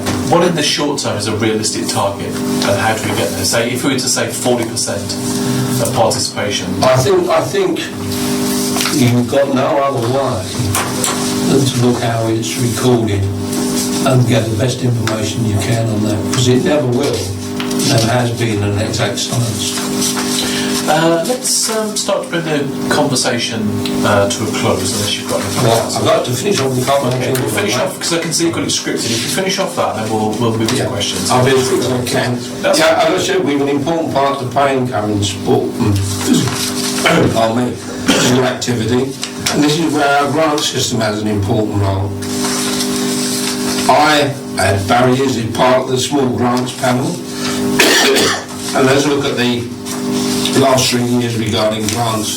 There were 3 capital grants totaling 42,745 for the installation of play equipment, 12 community grants totaling 9,691 to sports clubs, and in 2013-14 we earmarked over 352,106 money for Mayfield Sports Club to improve and maintain their clubhouse and sports pitches. We extracted from developers for sport and recreation 86k, swimming pool mainly from Monksmoor 102k, outdoor sports 215k, and indoor sports 145k, which I feel is a pretty impressive figure. So we do a lot towards promoting and encouraging sport. Whilst we are promoting growth, I believe we must help and encourage the clubs, etc. And I look to those who really try to help themselves. And I don't mean that we've got to say, you've got to get on with it, but I like to see, and I go back to the days when I ran a club that was successful, we played our part in encouraging and making a contribution. I think that's very important. I have worked with Malton Football Club on their new clubhouse and the FA Charter. I was involved with Long Buckley Rugby Club in their new changing rooms, and currently helping Whedon Sports Association with their new sports pavilion, etc. These are only part of my portfolio, and obviously it covers other things in addition to sport. There are some areas of concern. Daventry Town Football Club, with Ian Humphrey taking a more backseat role. I, want to make sure that I think we should have a good first-class club in Daventry, and we helped when Ian first took over. We had several meetings with them. The fact that Will Heckford has now moved on from either the road, I've been very lucky. I had Paul Pritchard and Will Heckford took over from him, two people who I work with, found very easy to work with, and I hope his replacement will be as keen and as approachable. And also, we never know what's around the corner. These are times where things change. My other concern that I have is to see how the County Council Community Interest Company performs, because that includes health and wellbeing, but it also includes N-Sport. And it's very early days yet, but we don't know how or what or if that will affect us, so that's a concern. I firmly believe that working in partnership with everyone active and the support I get from our officers has and is successful. But one thing we mustn't be is complacent. We've still got, I don't think whatever you do, you never feel as though you do enough. We haven't got utopia, but I do feel we're making progress. And I said we never know what's around the corner, but I believe, all being well, that we've got a firm foundation for a future success. Thank you, Chairman. Thank you, Councillor Rose. Before opening to the floor, maybe a couple of things I'd like to say as a chair. The first one is, I had it on my list to ask you about with Will's departure, so thanks for addressing that one. Trust we'll have somebody as dynamic in the role, hopefully, and as positive as he has been, and he's been very high profile. The second one is, thank you, Councillors, for your passion for the role that you bring to it. Our idea is meant to be to ask you questions about it, but I think it's worth noting that you do bring a lot of passion to it. And I've always said to you that the fact that you're so active and involved is really perhaps why you look so good for your young age. And as I often say to you, you have to keep taking the tablets, that's what it is. Well, I something I've said to you before, Alan, when I kind of councillors, when I often say to you, act your age. but actually, on to a couple of points. I was last week. I was in Fareham, between Portsmouth and Southampton, and there's a really interesting retail leisure scheme development there called Whiteley's. Maybe it's worth looking at, particularly Simon. And there were some really interesting units there. So in like the inside, you've got retail. So there's a Next and Holland and Barrett and some of these stores, and then down one particular. I'll come to that end in a minute. And then on the outside of the development, there's a big Tesco at the end, and you can see there's houses being part of the development as well. And then on the outside, you've got various restaurants and so on. So. Like Pretzel and places like this, and Chimichanga and some of these kind of quite high-profile brands. I thought it was really interesting because they were able to almost utilise the car parks all the time, so asset resource use. But what really interested me is the way they mix this development. So, and it's quite new, and it was very nicely done as well. And you've got some small independent traders in there as well. So, for instance, a very nice clothing shop for kids and selling very good quality clothes and shoes. And then a bit further down the other end of the scheme, so it was all completely new build, I think Virgin Land. And then what the point for this particularly, apart from raising that for you, Simon, I think, is if you go down to the one end, there's like Mamas and Papas. Of course, we used to have Mamas and Papas in Northampton, but it's gone now. It's a pound shop now. Yeah. Then you had an Entertainer, that brand which is really in a lot of high streets now, the toy shop. But the one that was really interesting was a brand called Rock Up, and it was a climbing centre for kids. And they have lots of different walls in there, and it was in literally a warehouse like we have here on the Abbey Retail Park. And okay, it was in the holiday, but it was absolutely buzzing the whole time, and it was open till quite late in the evening. And I actually asked if they got any other locations, and Fareham was actually the first one they built as part of this scheme. And it was really interesting. So we were actually able to go in there and take Finn on there as a 5-year-old, but also then actually use the back. There was like a play area, a soft play area as well, so it was multi-purpose in the coffee. So I thought it was really innovative actually. I think it was worth looking at, again, for us in our own scheme and thinking. But what really engaged me about it was the fact that, again, it was a very good way to engage young people in that participation in sport, but in a commercial landscape as well that could feed in. It really takes on board that getting them young as well, so you could do things with 2 kids. So that's one of the things I wanted to mention to you as well. I thought would be very useful to you to have a look at. Rock Up, it's called. I don't have shares in that or anything. And just thinking, you go in, you get fat in all the McDonald's and the eateries, and then you go to well, exactly. Yeah, well, that's the point. That's the point. You could actually spend the whole day there because there's a lot of entertainment from them. Like all these things, you do each one in with responsibility in mind. So you can go to the Rock Up Cafe and get fat in there, or you can go to Prezzo and get fat. It doesn't matter. But it's the way the scheme was mixed. I thought you'd be particularly interested because the children's activities, the clothing and all that was all down one end. And you could spend the whole day there as a family. It's a very mixed development. The final thing I wanted to ask you about, Chair, before I open to the floor, was, Councillor Earls as a Chair, was if in your remit you also take a look at other aspects of physical activity, so for instance allotments and garden, would that also be an interesting area to getting people outdoor in the fresh air? I don't mean looking after allotments. I've been quite frank, I don't get involved in allotments because allotments come under the town council. No, I appreciate that. I think that's them. But I appreciate that. But in terms of the activity of being a physical, getting outdoors kind of activity as well. When I'll give you an example. I go back, one of the things that I started in my early days was DOF, Daventry Over 50s Forum. I started that with Tim Campbell, who then left the council later on and is now back again. So we started that because what we wanted to look at was encouraging people of all ages to get involved, and particularly the elderly as well. And quite frankly, that's been very, very successful. They've got, we funded it for the first few years, and now they've funded themselves and they're very successful. And they've got a very, very good membership.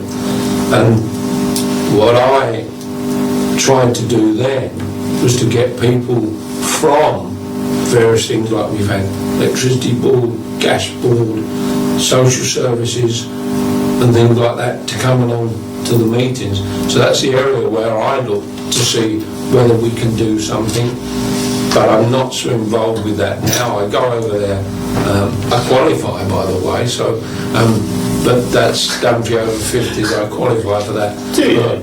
Yes, that's the effect of the tablets. Effect of sports. But yeah, when I go to so many various events and things, some inside the district, some outside the district. And what I have to say, and I'm not trying to blow my own trumpet on this, I know when I go outside the district to these sporting and other events, we are looked upon very highly at the work we do. So it doesn't mean we need to be complacent, but we are looked upon highly by working with everyone active who's been very successful, by working with people like N-Sport, and by helping to encourage sport and recreation with all ages, like the park runs, the walks and things like that. That does encourage perhaps some of the elderly who wouldn't be able to get up and run, although we had somebody, I think, 69 took part in the triathlon, which was quite surprising. So there we go, we went right from youngsters, teenage, right through to the oldest one, I think was about 69, something like that. Thank you, councillors. I think you're a very good advertisement for the portfolio, actually. There's also a role here, I think, in terms of some of that rural aspects that Councillor Frenchman might illuminate some of his thinking.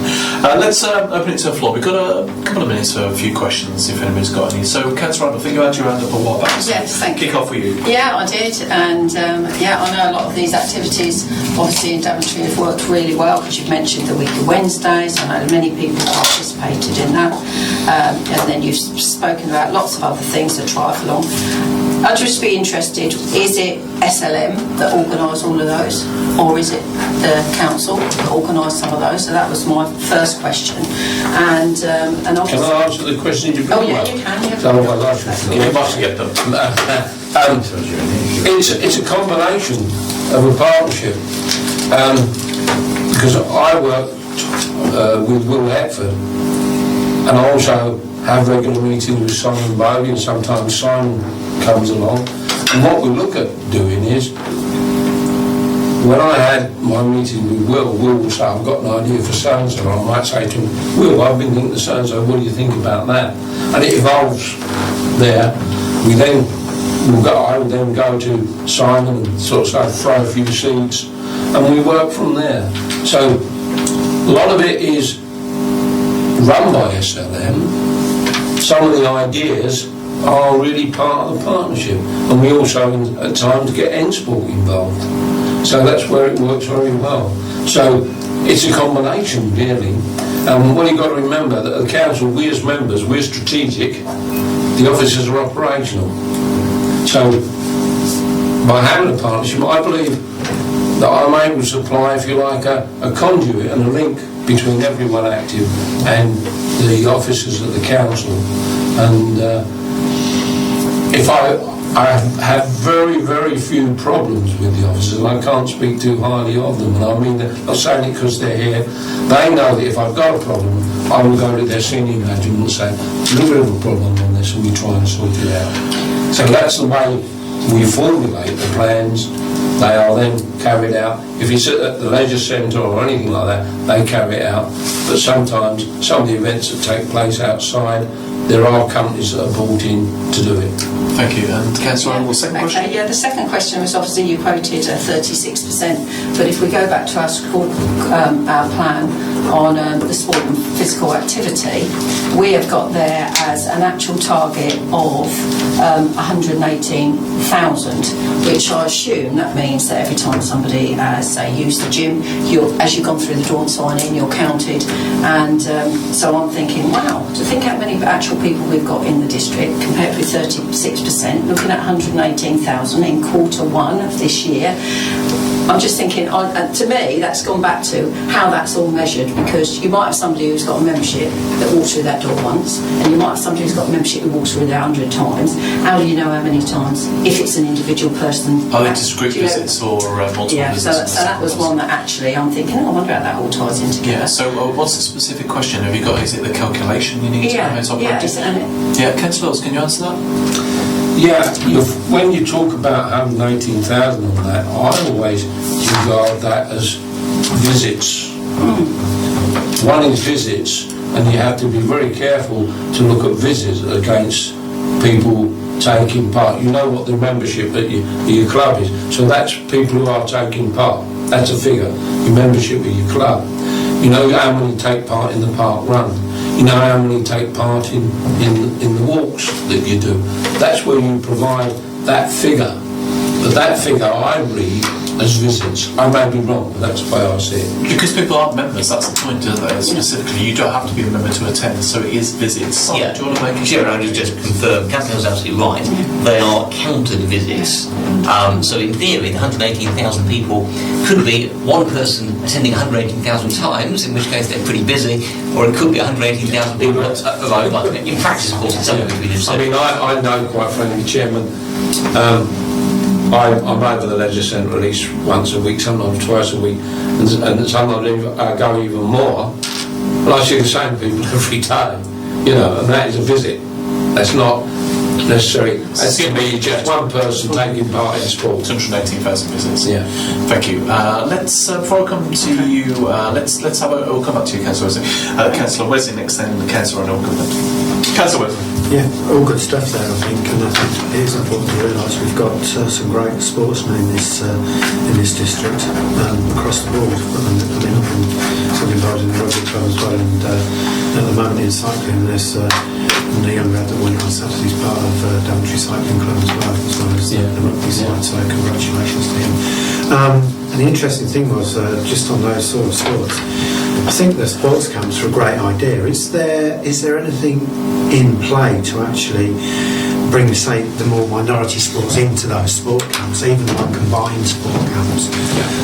Because obviously there's growing sports and there are the existing ones, and obviously they're a great idea and well attended and oversubscribed. But it seems to me there's far more scope there, and it'd be really interesting to know.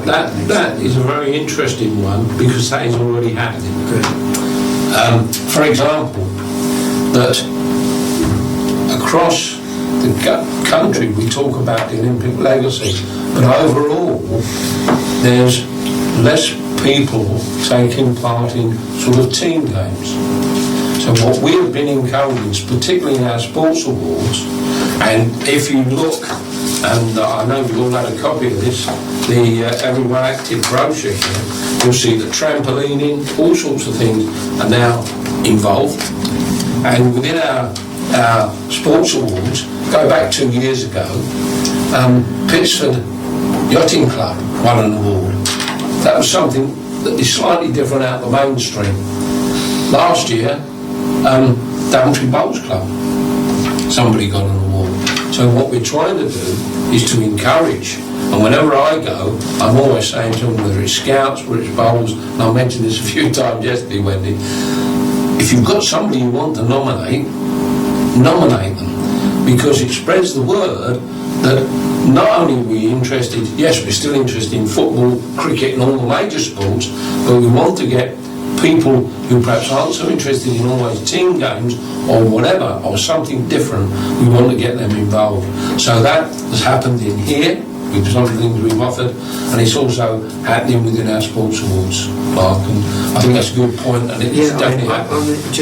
That's great. I mean, I was just thinking, the sports camps, just develop the sports camps, in the school holidays. There is bowls, like bowls, table tennis, whatever it may be, a camp to take on those, call it lesser sports, because that's... we had all the things in here, a multi-sports day, a multi-sports, where all sports, we had trampolining, tennis, so I think it's about the diversity, isn't it? The key point is to drive participation. It's giving people opportunities, or enabling opportunities, isn't it? Of any type of sport. Just on the second point, because at the moment, I'm saying, without going on and about, I'm involved with Daventry Cycling Club, and it's relatively small and it's growing. But looking at the average age of the Daventry Cycling Club, it's probably about 45. When I'm talking to the people down there, how do we get more people involved and younger people involved? I mean, for instance, we did run our first competition, cycling day this year, the Sportive. We had over 150 people turn up from all over the place. That's a great start on an event. But if the cycling club does want to grab hold of people and extend it, and there must be other clubs around, for instance, the table tennis and the bowls. And how do we come to Holland Hill's portfolio manager and me and sort of say, how do we grab people in? Well, this is something I think Wendy will agree that came up yesterday when we were going around the various clubs and that, and everybody was saying, how do we get young people involved? There isn't a quick and easy answer, quite honestly, Mark.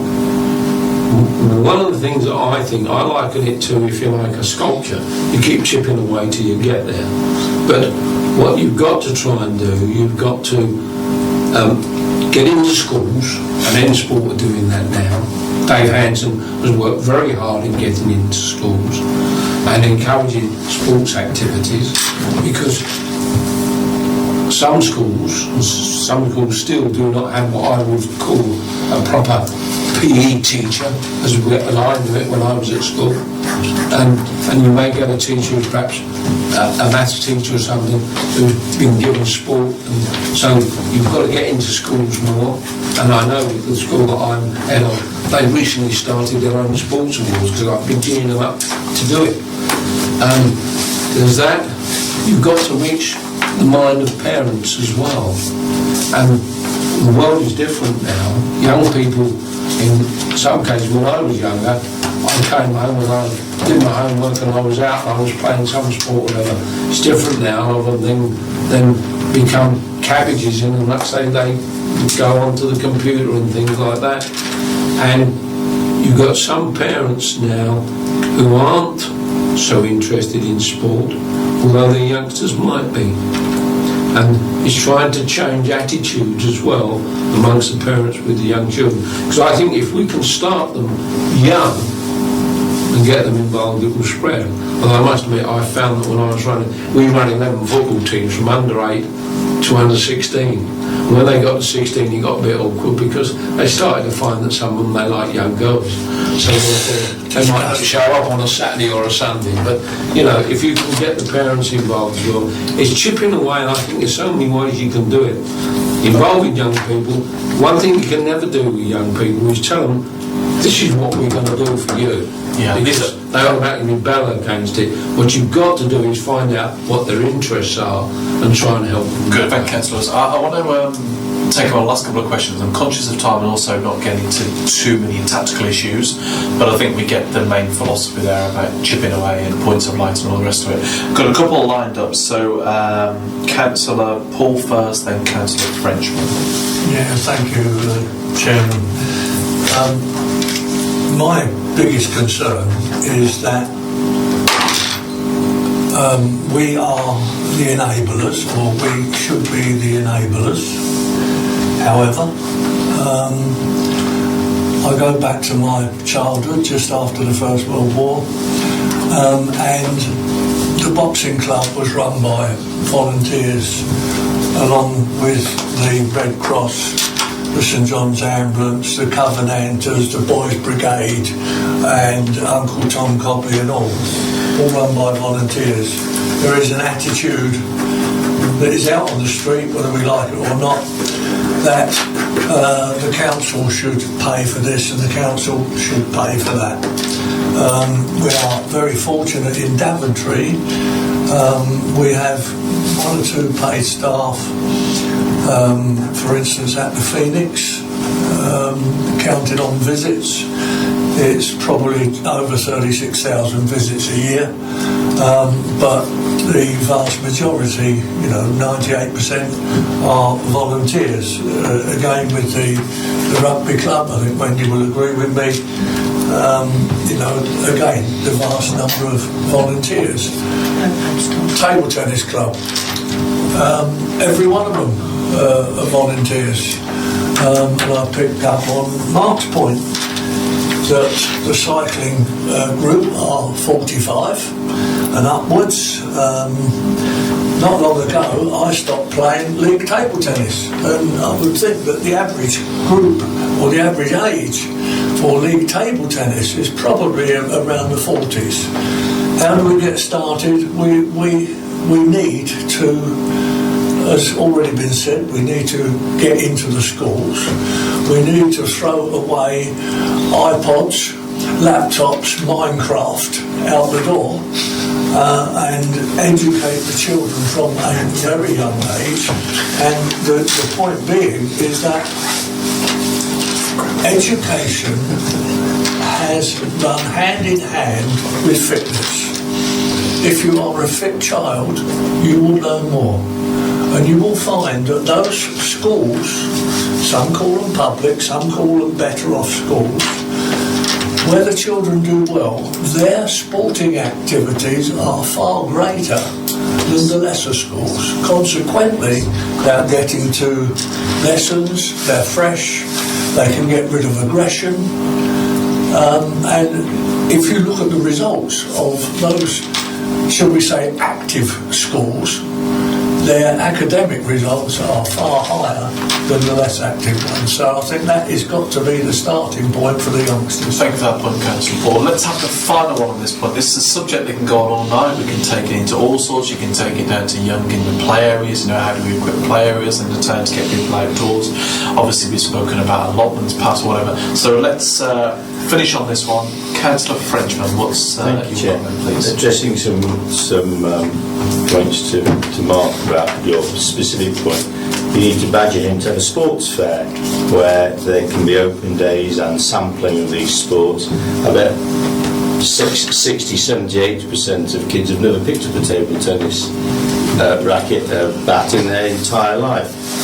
Give them a chance to have a try at it. Well, we have for 3 days, Mark. Get everyone active to have allow people to have stalls in the foyer, so you could have a cycling store.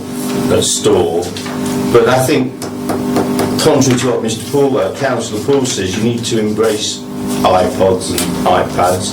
You ought to use social media to reach the younger children. You need to tweet, you need to Facebook, you need to tell them about the adventures, the excitement or whatever, and get them to be interested that way, and then they will come out. At the moment they don't know about it, so they don't go anywhere. And actually, it's worth pointing out, there's always some trend or other, isn't there? There's a book a few years back, about 10 years ago now, called Bowling Alone. It's a very famous book by an American sociologist, which actually said people's engagement with sport, particularly team sports, reduced because of the way our lives are lead. So this is not a new phenomenon. I think Councillor French, that's the point. The question is, I think, really, how do we engage on social media platforms? Rather than saying get rid of it, because that's not going to happen. But how do you engage? I'm going to keep that as a rhetorical question. I think Councillor Rona had one last question. I think I truncated you earlier. So let's finish with your question. Yeah, I think sport has decreased a lot in schools, and I think they've got a lot to answer for, actually, because there's so many of our schools that actually there's no school teams anymore. Like when we were at school, you would have all known that there was a hockey team, a football team, or whatever, and you're all done after school sports. Now, some schools are very good, and a lot of schools are very poor.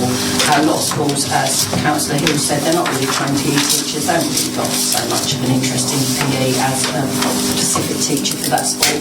And also you'll find that a lot of children actually want to do sport in their own time, not at a specific time. So you might find lots of them on the bike. They might ride to school, loads ride to school. They don't want to join the cycling club because they're out with their mates when the cycling club's on, so they still are participating. But going back to Browns Road, obviously, and that's what we discussed, I have heard just so many comments about the hire charges are just too expensive for clubs, and to me that is a worry. Okay, so is there a question about our charges, right? Councillor Hills, would you like to respond to that? Well, I think in a way I don't want to involve Simon too much, but the higher charges was something that we are involved in, or between our officers and everyone active in there. Yeah, Councillors, we have perfect right in this committee to ask Simon anything. Whether we can answer or not is a different matter. So, Simon, do you have a contribution to this?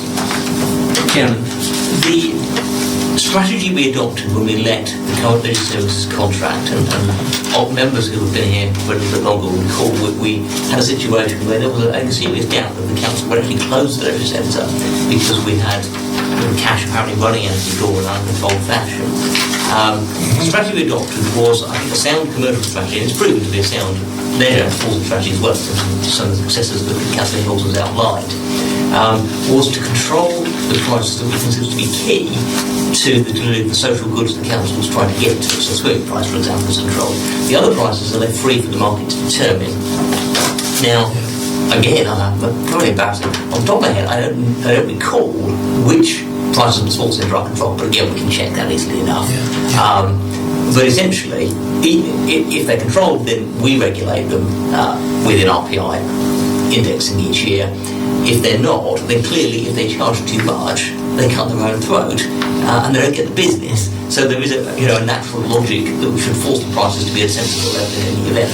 And Councillor Rowland, I think there's a point here to say that people will always say they're being charged too much for those services. Yeah, but I think it's about whether you can afford to run a team for an hour at the charge that's being charged, bearing in mind that if you've got to provide after-match food, you have to do first-aid training for your coaches, you have to, wash kit, and actually, if it then works out, you're covering the away team, and if it then works out that it's too expensive. So, is there what do the numbers say on this subject? I mean, that's the critical question. Do the numbers tell us it's a problem? I'd just like to go into what we did. I'm going back a few years now, but let's make this one quite.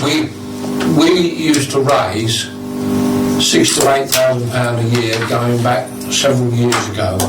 We were one of the most successful clubs in Daventry, and what we did, we had, as I say, a stall on the market where the women used to make and sell things.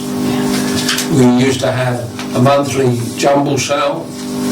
We used to have, when we had our sports awards, we always made a charge, not high ones, and we used to raise that amount of money because we had 11 sides to cater for, and when you make your subscriptions you can't charge them too high. We even built our own dressing rooms down at Burton's Meadow. We even did that ourselves. So I'm not saying that I'm looking for that level of commitment all the way through. This is where I say I think we should try and help those in turn who try and help themselves a bit, because I do find some clubs to me and say, we want to do this, what are you going to do about it? And my first answer is, you tell me what you're going to do and I'll see where I can help you. And that's where I come from. Okay, so let's stop the debate there. There's always more time that we need, but the clock's against us. Thank you very much for your contribution, Councillor Hills, and sharing with us how you are working on utilisation of the assets and resources we have to try participation, and the innovative way that you've been approaching that. Hopefully food for thought for everybody. I'm sure more discussion we could always have. So thank you, Simon, as well for staying for that particular discussion and your contribution. There's always, of course, the opportunity for Scrutiny members to use anything that's been said tonight to form a working group. So it doesn't have to be the end of the conversation, it's really merely a taster. So, Councillors, if you wish, you can leave now. Thank you for your participation. I sure I've had a long day. Councillor Howard too, thank you. As well as be fit to my age, I'm going. Keep taking the tablets out. Yes, all the tablets are very important. Right, cheers folks. Bye. See you, Councillor Brendan, Yeah, see you appreciate your time. Do the team about 9 o'clock. Yeah, will do. The streets are not aired before then. Right, so moving on. Item 6 on the agenda, rolling work programme. The following task panels. So, first one is 6A, which is Councillor Frenchman.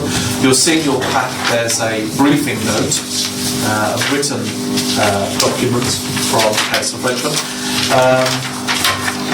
Councillor Frenchman took over this, of course, from Councillor Perry. So we've given him the opportunity till now, really, last couple of meetings to find his feet on it.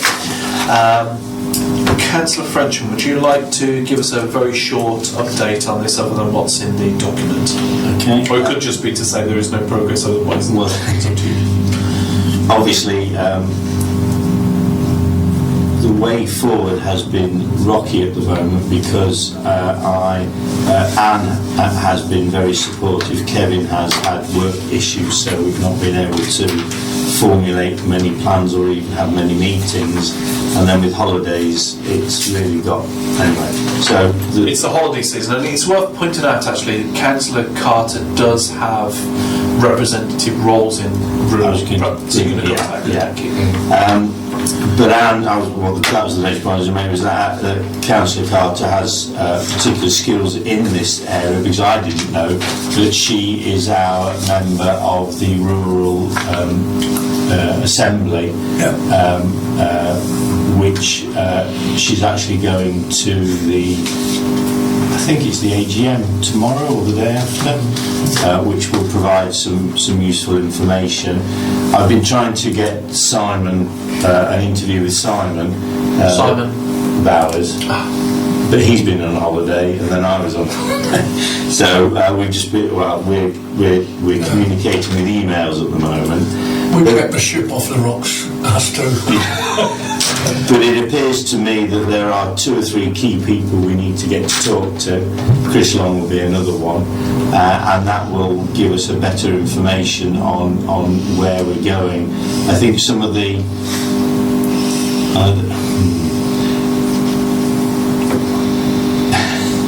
it's just slightly embarrassing. I need to be more specific. I think some of the thinking has been a bit woolly, and I'm trying to... In terms of what the approach to the project? Well, what the project actually should be doing and where it's going.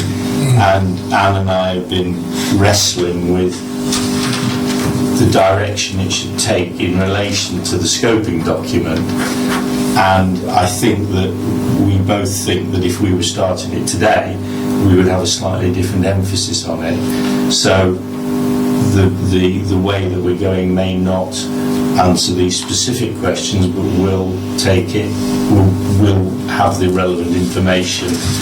It's difficult for me to say without being too critical of previous people. I think it's fair to say that as a project evolves, you may appreciate the original scoping document actually wasn't correct, because that's the whole point, isn't it? You say this is where we think we're going to go, but you don't necessarily know where you're going to get to until you start doing some work. So it's not like we have to come back and revise the scoping document, but as you come through the project, you might define it better anyway. And what really is important is what ultimately is the actual objective. I think the objective. We're clear that, I mean, as I said in this brief note that I said, there are a lot of agencies involved in the rural economy, but they don't seem to talk to each other. They work in parallel. So they're all going in straight lines and they never seem to really cross over.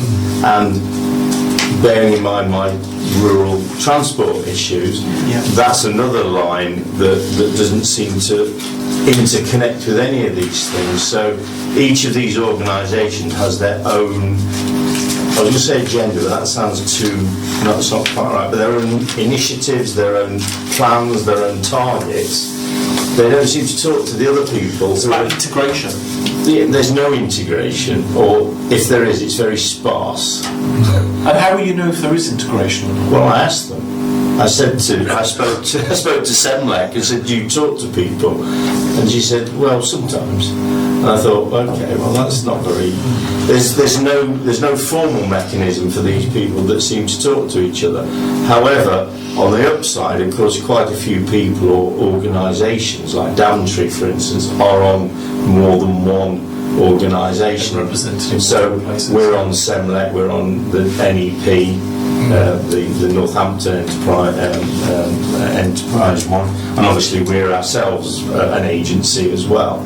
Councillor French, I saw in the Rugby advertising last week there were some grants available for rural areas. I can't remember. I'm sure. I don't think it was maybe the county councils contributed those. So it was a very weird email address, but it was a gov.email address as well. I'm looking at that. So that's Rugby advertiser last week. I'm sure you can still get a hold of a copy actually, but I think even there's only about 135,000 available. I wondered if you'd seen that. No, it doesn't come into my part. So I think there is some, as the scoping document says, scope for improvement. I've spoken to the IT department, and I've actually got a list of all the commercial enterprises in the villages, for instance. That's good, because one of my questions is going to be, how do you know there are some 1,400 commercial enterprises? I've got a list of them. You've got a list of them. And the reason there's some is that I've actually got a list of 1,500, but not all of them are commercial enterprises. Some of them are like playing fields and things like that. So that's why I just guessed there was 100 that were not businesses. So they use a very broad category. So they're organisations, essentially. Yes. So there are, if you like, 1,400 organisations that employ somebody and generate money and hopefully profit as well. But it's symptomatic to some extent that we don't know the exact figures. Is this also about enablers as well? So, I mean, a lot of organisations might say broadband is critical for having a lot of businesses now in these rural areas. So how will you look at those particular issues, for instance? Well, that will come into it because for instance, we Daventry ourselves, we put in several £100,000 into the broadband. There's a plan from Northampton that by 2017, 97% of the district will be broadbanded, and I think there will be plans for the other 3% quite soon. Well, what about other factors such as mobile phone signals? I mean, that would play a part in the economic success as well. It would, but I don't think that's too much of an issue. Nobody's ever complained to me about that, and I've never had an issue with unless other people tell me. I think in certain parts of Broadston, it's not too far. It's hot in Malton, which is hotspot. Well, I never gave it the slightest bit of thought because I never thought there was a problem. Yeah. I mean, on a very personal level, in Broadston, it's a nice village, not too far. Yeah. So we looked at a house there and down the hill, no signal, and I could not live there because I can't work from home. Yeah. If you're a small business in that situation or a sole trader, you wouldn't live there. I thought a mobile phone signal. I never thought that was I've added that to my list. Broadband, I was thinking about that. That's becoming less of an issue as it rolls out. Well, naturally, Cavalry Fields. If you're sitting down the bottom of that hill, you have to lean out your window to get a mobile phone signal. Again, if you're a small business or a sole trader, maybe a consultant or something, wanting to work from home because of the benefits of this, you're not going to live there. Certain companies, I know with my mobile phone company, EE, they actually do, you can run your mobile phone through a Wi-Fi connection now. Yeah. So I think there's some solutions. So if you've got your broadband, you can get. I will add that. I had no thought on that. Broadband was one of the things in the back of my mind with mobile signals. Anything to enable communication. So I mean, I think that there is obviously some work to do. There is also at the other end of the scale quite a lot of these 1,400 commercial enterprises. They don't talk to each other. There's no Chamber of Commerce that I'm aware of, no networks, which is something that Kevin was very keen on looking at. We don't have a tourist information centre, so we can coordinate promotional work, if that's the right word, for all the country houses that we have, all the pubs and village restaurants, all the breweries that there appear to be. And well, I know we have Love Daventry. Well, yeah, but the county, sorry Chairman, the county do issue copious amounts of leaflets. They do, and you look at that one that's just come out on the studios. We all had one in our pigeonhole. It's a beautiful document, and that's the sort of thing we need on other areas of the community. I mean, if I wanted to have my clock mended, I wouldn't know anybody anywhere that could mend my clock. But you should know. Shut up. Push over. That's why I put it up. But anyway, there are things that we need to do to facilitate. So, it may be that we need to get some forums together, that sort of thing, a tourist forum, I've been talking to Wayne about that, and he's keen to help with that. That's why I actually had him on the task panel, but as his chair of a portfolio holder, you can't have him. Yeah, you can still have him for ideas, but you just have to be careful about it. Well, yes, he can't actually be on the. So there are a few things where it's expanding out into those sorts of areas, and I think it's just a question of making sure we don't lose our focus in what we're trying to achieve, because you could go off in lots of directions. You could do, and I think the most important thing is obviously to keep all of the objective, but also think about the benefits. What is the benefit of a good rural economy for people at individual level or Daventry as a whole? A couple more questions actually. Yeah. I've got a couple of questions lined up. So you've got here as well that in paragraph 2 that in these villages it appears there is no support or current strategy. You've said current strategy. Was there a strategy previously that you've come across? No, but there's talk of there being a strategy. Right, okay. So I'm looking forward, not back. I mean, we used to, I think, you'll probably tell me more, there used to be a rural officer, I think, didn't there? Going back a fair while. Way back. Who looked after these sorts of things. But in the recent past there has been no such constraints. And, it did encompass what you are about to achieve. All right. If I may, Chair, sorry to shake your head, but no, I've got you up anyway for a question in a second. So can I come back to that because it's polite for Councillor Randall, because Councillor Randall had a lot first. We'll come back to you and then I'll wrap any questions up. So I understand the point there. We know when your target is for an interim report at 10th of November. You've got the holiday season.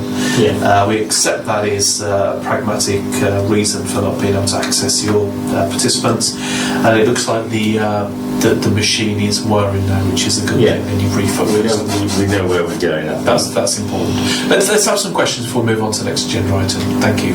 Councillor Randall. Yeah, the only question that I was going to ask is obviously that I had to shoot off at the last meeting, so obviously missed out the discussions on this, but what is the difference of how this works in Daventry town against how it works in all the villages? That was the difference, you know, because by looking at this, it almost makes me feel like that all these things happen in the town, but it doesn't happen out in the villages. Well, I don't disagree, but it says not included in this scope the council's economic role within Daventry town and the town centre division. So I'm not looked at the town. Right, okay. So that you can do that yourself. It could just be buildings that the district council's responsible for within Daventry, because all the other businesses would just come and go, and as far as I see, there's nothing for them either. You're not wrong, but there is more focus on the regeneration of Daventry because of all the Henry Boot stuff, all the school stuff, all the housing stuff, and that's an economic policy in its own right for the town, isn't it? And there's no such support for the villages. And that's the important thing to bear in mind. Here you've stated this statistic that nearly 64% of the population live in the rural area. So you could argue it's disproportionate. So what are we doing for those 64%? And do the villagers want new businesses? Well, no. Or what? No, but I think there's quite a few people who have businesses who want support, and there's people in the villages, and I'm one of them, who, and I've done it, but who want to start their own business and don't have the resources, the expertise, the support to do it. So how do we do that? Do they pick up the phone to Daventry and we have somebody who gives them all that information? That would be the same as somebody starting off in Daventry.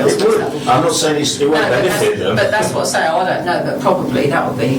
There used to be somebody here in the council, I am aware of that, and they used to run yearly sort of.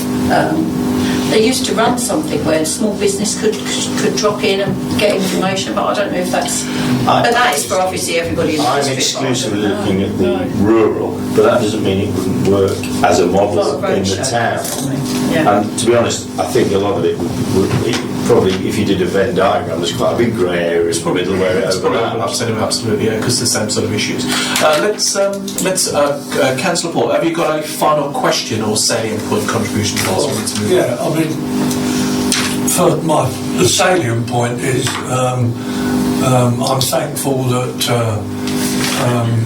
Councillor Frenchman has taken over this task panel. I'm known for calling a spade, and quite honestly, it had stagnated. If that upsets people, then I do apologise. What I've heard from Councillor Frenchman this evening is, quite honestly, where we need to go, where we need to be. There's an email out today, I don't know if anybody's seen it, with the grant of, I forget, you said 150, I didn't know if it was £750,000 from NEP for small and medium enterprises for the rural areas. There is a need. We talk about transport and the economics of rural areas. We want villages to be almost self-sustaining. It's about being sustainable communities. And to do that, we've got to take on board planning. A recent licensing hearing for the Skylark Farm at Staverton. The Skylark Farm, I don't know if anybody knows it, it's been there. I recommend if you go there, to the shop, to the cafe, purely simply because the guy has gone to the nth degree to encourage his own business with his chickens, with his Christmas tree planting, with his grotto, etc. When it comes to a licensing hearing, because he wants to further his business, bearing in mind he's miles away from anywhere, we have members of Staverton Parish Council objecting to him having a drinks licence, and it is miles from anywhere. Councillor, I'm going to stop you there, actually, because there may be like a mini case study there for Councillor Frenchman to pick up. But let's wrap the point. Just a quickie, it's that Councillor Frenchman, Randall and I sit on planning. Very often, we're asked to look at agricultural buildings, and we'll say, oh no, it's in open countryside. And it's a pity that the man who grows the carrots has to put them all on a truck to take them 50 miles away to be washed and packaged. Why can't we, as a planning authority, allow him to open up his business, to build a shed, to wash the carrots and do it on site? Thank you. I'll stop there. That is the question, actually. That is the kind of question. How can we make it easier for them to develop their businesses, to bring employment to all of us and be sustainable, while still observing other important factors as well. Thank you very much, Councillor Paul. That's a good point to finish on. Let's move. Councillor Frenchman, are you okay to come back to us? Thank you, very good. Yeah. Next item. So, Councillor Cribbin, this is on to you. We've got the scoping document, which is very well laid out. Thank you very much for submitting that in good time. Let's. Can you quickly walk us through it and just take a couple of minutes and we'll have any questions and we'll approve it all? Well, so this is one that was initially brought forward by Councillor Perry, I think, as an idea, which then was put on the back burner. It was thought at the last meeting, well, when we went round thinking about who should take on various panels. Who used to look after the waste contract and can look at I thought it would be quite a good idea because I have a bit of background into it anyway. Yeah, of course. And also it would be quite useful to have some further say in how we shape our services going forward as well. So anyway, to cut a long story short, we've put forward the task objectives here is to I mean, I know myself, I know a reasonable amount about how it operates at the moment, but obviously it's thinking about options for the future and taking views of the service users at the moment about what they want to happen in the future, and also talking to the provider of the service at the moment, Amy, about what their views are, because it wasn't, I mean, when I was in the portfolio, it wasn't I suppose on their agenda, that their main agenda really was to try and get the waste side of things rather than close churchyards. It was quite low down, probably on their agenda really. The proposals are to go out and talk to the relevant people, get the information and just get a general feel for what people want. And you're due to come back at the next meeting with a draft report, as you call it, or we could call that interim. An interim or something. I mean, I was just wondering. I mean, obviously, I haven't. Yeah. I produced this document the day before I went away on holiday for 2 weeks and got back yesterday, so I haven't had a chance to do it. Actually, logically, you would start it after this meeting anyway. Yeah. Probably. So I haven't started any work on it at all, apart from speaking to various people to see who's going to be on the panel, etc. We still have one other post. So you've got Councillor Patchett will join you on this panel. You don't forget, one of our objectives this year is to get broader work assignment groups, but still manageable. We still want to deliver the things. We don't have people ringing around saying I can't ever get to a meeting. Yeah. But you can have a couple of people extra on there, as long as we have good minds on it. That's what I mean. It's not necessarily limited to 3, but I thought I've been having some thoughts about who else might be suitable, but I'm not open to offers really as to anybody who wants to come. Well, I think reach out to people who are newer perhaps and maybe bring a fresh perspective. And Councillor Wes, do you have a comment on it? I mean, I wouldn't mind. You can also join other people. Absolutely. If you're interested in me, it's I've sort of had a little bit of a dabble in churchyard stuff with a particular parish. I know it doesn't work that way, but it is an interesting topic. So great. I wouldn't, unless you've got other people in mind. I mean, if you want to tell me to bugger off, that's fine. No. I assume that's a technical term. Yes, it is. I think you will. Yeah, absolutely. I think you will. You are welcome here. Well, I will welcome you with open arms. Absolutely. Yeah, you can double up as a panel under Councillor. Let's thank you for that. Let's take a couple of questions. I think Councillor Randall you might be up first, then Councillor Frenchman, then Councillor Paul. Yeah, thank you. Yeah, as I mentioned earlier, obviously now I've been told that Welton Road is obviously not a churchyard, but it is run by Enterprise. Huge problems up there. One thing I come across today actually was the price of the interment. Now, up until the 31st of March, it was something like £250. From the 1st of April, it has now gone up to £500. So I asked the question today, is this national? No, it is Daventry. Okay, who sets the prices for this? We were told it's the district council. Now, I don't know who sets the price. I don't know if it's Enterprise that collects that money, and if it is, if they put it up across every churchyard for a burial, So to me, there's huge issues going on here. So obviously you're going to do close churchyards, but I'm going to be looking at Welton Road because that obviously is not in your scope. Wendy, you're more than welcome to raise that as a separate scrutiny assignment if you wish in that session. But let's make the distinction. Council Criminals is closed churchyards, of which we've got, I can't remember exactly, it's about 4 or 5, something like that. It's very clearly in the task panel assignment name. So let's keep that one. You can bring that one back up in a minute. And take that as a panel if you wish. Okay, so yours is open churchyards. Councillor Frenchman. I don't know on all of them, but the parish councils are free to set whatever limits they want on venue. We haven't got a churchyard. Let's come back to that issue then. I've read this scoping document, which I'm quite impressed with and jealous of. Can I have it? Yeah, I want it. One thing that struck me, and it's a typical sort of parish council question, is you make no issue of costs. And because obviously we recharge the parish councils the cost of doing this. Yeah. So you talk about reviewing your options, but you make no mention of costings of those options. And who will decide what options to choose? Is that for us to choose, or will the parish council actually footing the bill choose? Well, I suppose it'll be a bit of cooperation between us and as to what they want. I mean, some parish councils might come back and say, actually, we're not particularly happy with the service, but we don't really want to change anything, we don't want to pay any more or anything like that. But it's getting the ideas as to, well, what do you want, what are you expecting from the service, and what are you prepared to pay for it.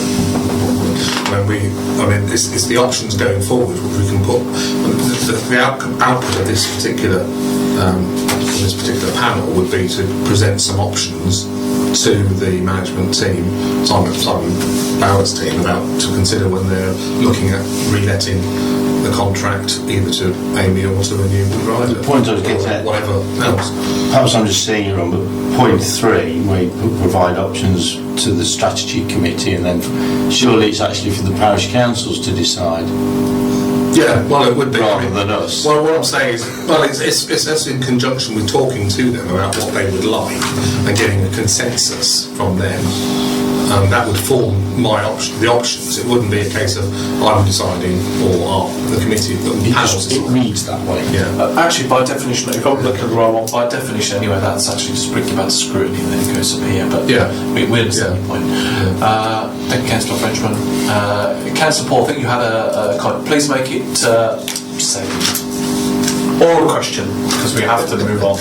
Quick comment regarding Wendy, having recently planted several of my family. Wendy, Councillor Randall, Wendy? Or? Yes, Councillor Wendy Randall, yes, thank you, Chairman. The cost at one was £450 and the one in Surrey was £750. So it can vary between each, or in my experience. What about this one? Anything? I think that's an interesting point to make. Anything regards this one? My question is, will we end up with a list of all the closed churchyards? And the question that people have said to me is, whilst walking in a churchyard, if the gravestone falls over, whose responsibility is it? Is it the parish? Is it the council? There is a health and safety issue. In various boroughs in London, they've ended up putting stakes alongside the headstones and literally putting a lorry strap around them. So. Thank you. So relatives, unless it's dangerous, I think. Sorry? I think it's the I still think they can be charged for the remedial work. Who do you charge if they're dead? Can we? I think as this information is known already, let's have 10 hours from the meeting. Councillor, what's the actual question? Because I need to more. The task panel is closed churchyard, but what is the objective of this panel? Well, ultimately, the ultimate objective is to gain an understanding from the users of the service that we can provide as to what they feel about the service and what they want going forward. Is it the efficiency of the maintenance of closed churchyards? That's one of the points. Yeah. Let's use the title to focus our minds. So when we come back here and discuss it, we know exactly what we're talking about. I mean, I think the rural economic strategy that kind of does it, but that's kind of one of the reasons I probably got a bit lost. So, what's the actual research question? The question is, there's more than one question or something. What's the overall objective question? The overall objective is to basically what will we know at the end of this that we don't know now necessarily? Closed churchyards are fit for purpose. They're bound to be fit for purpose. It's what service we're providing. No, they're not. Is the user of that service happy, and what we need to do to change that going forward? Is the user of the service happy? Happy. I think satisfied. Satisfied. Yeah, satisfied. How can I choose it? Okay. Is the user of the so basically the starting point will be you'll define who the users are. Yeah. Because obviously we know the main users are the dead people. Yeah. We're talking about the it's the parishes, isn't it? The parishes. Parishes. So are the parishes satisfied with the service that they are receiving from the council? From the district council. From the district council. Let's keep that question in mind, okay? So I think that's why the title needs to be. We'll go with it as it is, I think, but the title needs to focus on. But in the task panel name, rather than So it's kind of the question, really. But I mean, it is a task panel based on closed, but we just need to be really careful about that. Yeah. So let me just come back to this because I can understand in here what you've got. So are the parishes satisfied with the service? Are the users of the churchyards satisfied? It's the relatives of the users. I mean, that's really important. How define users? Yeah. Well, that's very important because that defines who you speak to. No, purely and simply, Chairman, because there are a number of people that will go to a closed churchyard for, inverted commas, sanctuary as a place to sit, to muse, and if it looks like a heap of garbage, then you know, it's all relative. Well, I think that's the point, and that's why you often use the word stakeholders, for instance. But look, I think do some more work in it. But are we happy to? Chris. Can I just say? I just want to make one comment if I may. 1 minute. Yeah. I don't know if we're getting unfocused because of the time been out here. We're going to start to get disorientated. Councillor, I have a quick question. Yeah. Then we'll go to the point about wrapping up. Okay. I don't know if this is going to be relevant to you, but the things that I've been informed about is timings of burials. They no longer do afternoon burials here in Daventry unless you pay a whopping extra cost. One moment. So, is this relevant to close? Well, it may... Not to close, because obviously it's not taking. By definition of the thing is closing. Not burying them. They're closed. You can't close if it's not. If it's. That's the point. Councillor, you keep open for your own. This has to be closed. Don't burying people. Where do they all go then? How many... In the cemetery. Another one. They're going to have cemetery. No, That's why we've got a cemetery ending. yes, but across the whole district, Same thing. where are they? In cemeteries. Well, Yeah, but how many? Where are they all? let's stop a second. Let's go back up a level. Right, Councillor, when we have the report, okay, finish now. You must have the list of where we're talking about in scope clearly listed, so we understand what we're talking about, referring to, and then it's only about close. I'm going to stop everybody now. Can we just agree we're happy for Councillor Crimming to crack on with this project? Yes. I didn't realise we're quite so interesting. Thank you. One very quick. I mean, I've been responsible for closed churchyards as a parish council, and people still complain about it. It's not something that is just relevant to these ones that we look after. No. Somebody will always complain about a churchyard not being kept to their standards, which doesn't mean the service isn't good. We have to be objective. Yes, that's the most important. So when you're deciding the methodology to understand people's satisfaction levels, we have to be objective, because people always say it's too little, too expensive, blah, blah, blah. We hear this all the time, but we have to be objective on that committee. Right, thank you. You progress. You've got Councillor Wilson support. We know that Councillor French will help. Councillor Randall will talk about open churches, to be careful. Let's move on. So, thank you very much for that. It's a good one.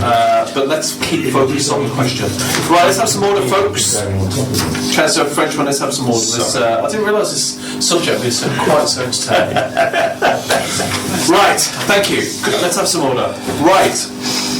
The next... Thank you. Oh, sorry.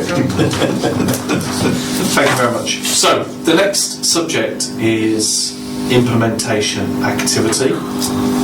And I haven't done the C, absolutely wrong. Well, no, I haven't. You're right, absolutely. So, rolling work programme as at the 1st of September. Now, you can see it in front of you.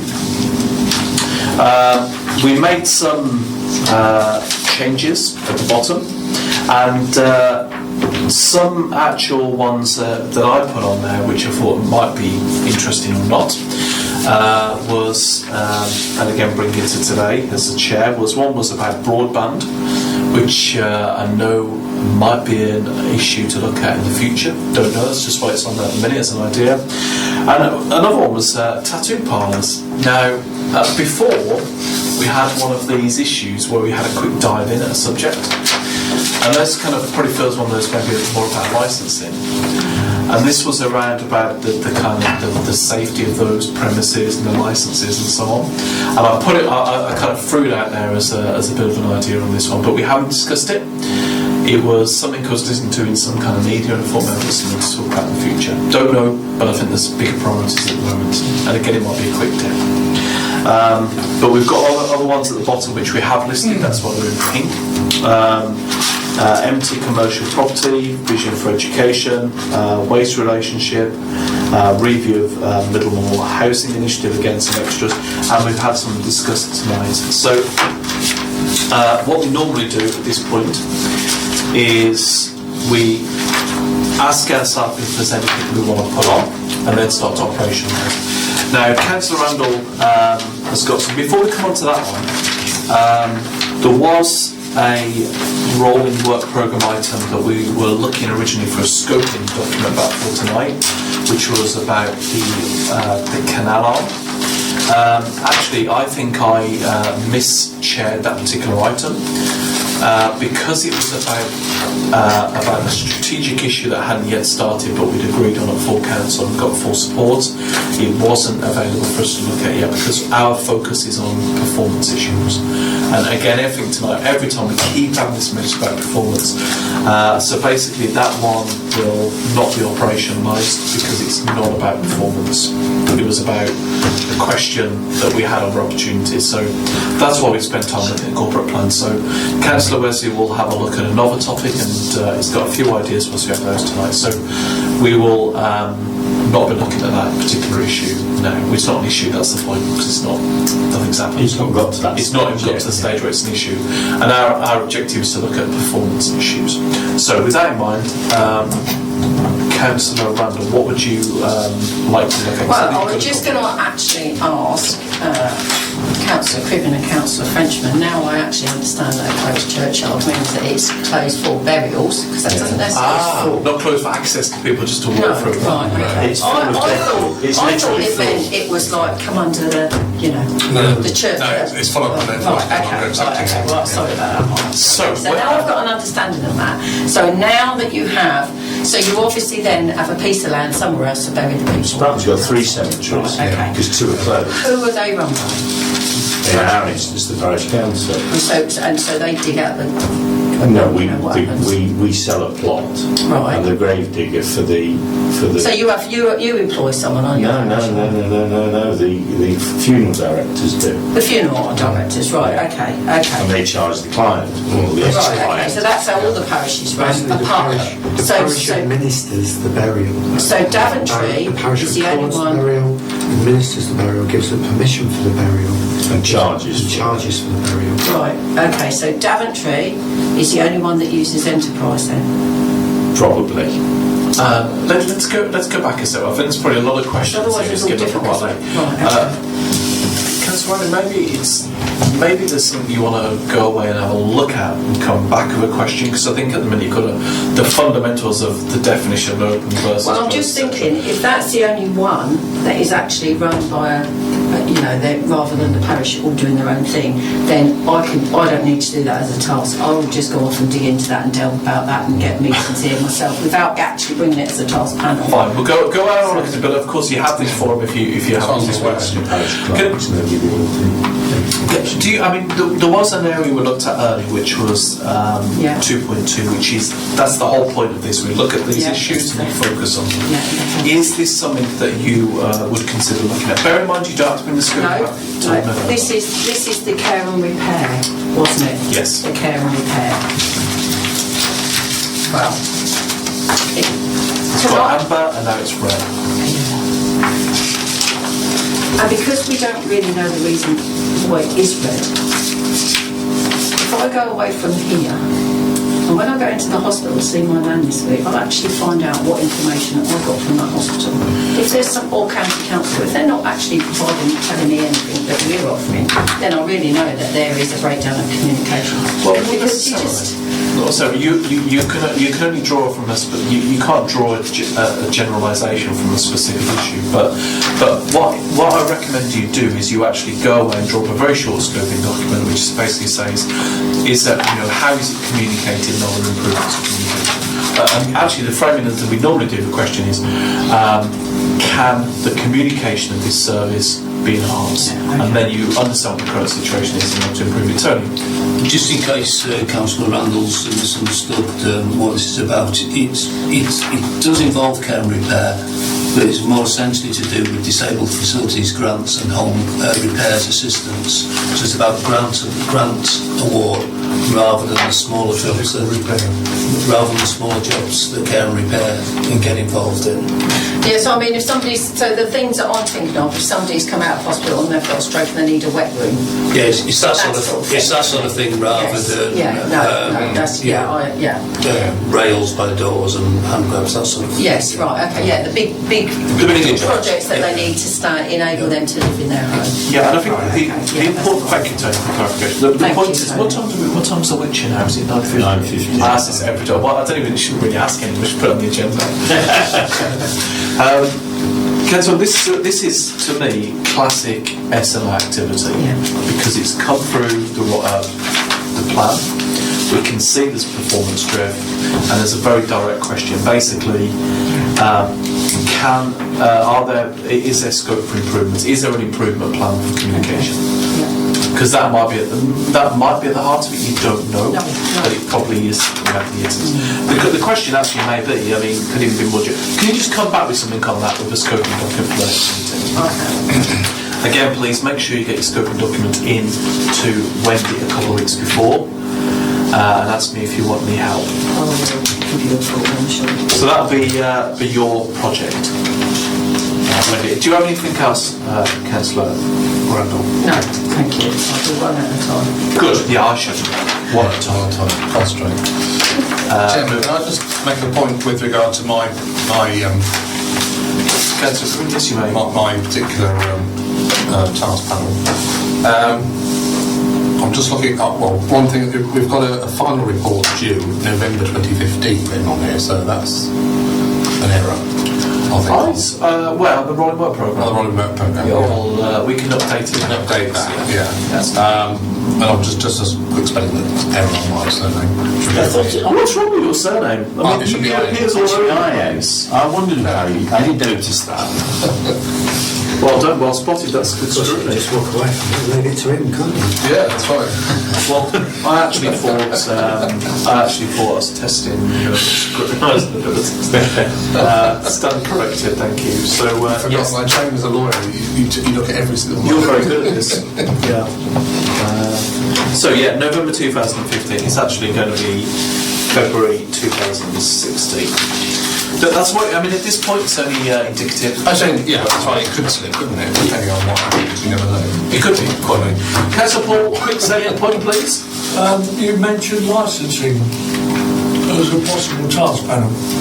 Have I? Sorry, no, not specifically. It was simply a question. Now, if you look at the last a couple of meetings ago, we had a particular question around car washes, and rather than go for a big assignment, we simply asked Tony to go away and he came out with a briefing document. So it might be as simple as that, but until we decide to bring it into action, it just sits there. Again, it's not a performance issue, is it? No, that's the point. It's difficult to know until you just do an investigation. The water space one is really obvious that they've got it wrong because it's not in. That's a policy. One is a policy. Exactly. Whereas pilots may not be policy, it may be an environmental health issue. I don't know. The car wash is the classic one because it's basically, are there issues there we don't understand, have we looked at them? And the answer is... Again, that's a performance issue. Whilst I agree with you that, all these car washes have sprung up here, there and everywhere, one has to also comment that none of the operatives are English. For whatever reason, yes, it was a question, but not strictly scrutiny, surely. And the same with licensing. Licensing covers, environmental health, fire, police. I'm not sure. Councillor, I'm not sure what the point is actually. I mean, the fact is we ask questions, and sometimes the questions aren't questions that we need to ask is not in our remit. And that's really down to my skill as a chairman. What I'm saying is that I would probably suggest that licensing is not within your remit because you're not looking at performance. If you're looking at performance, do we have enough licence hearings and are they going forward or whatever? We're not looking at that, Councillor. It doesn't say that anywhere. Right, but so it's not an issue. We're not looking at any other committee's activity. And in fact, you've been to quite a few meetings now, but you've not seen enough to see that we actually had this issue once before with almost a planning collision. But that's not an issue. I simply said it was about how they're licensed. If they're licensed, I'm not particularly sure. But I put it on there as something in the media that alerted me to it, or we read somewhere in one of the council magazines, and I thought that might be interesting in the future.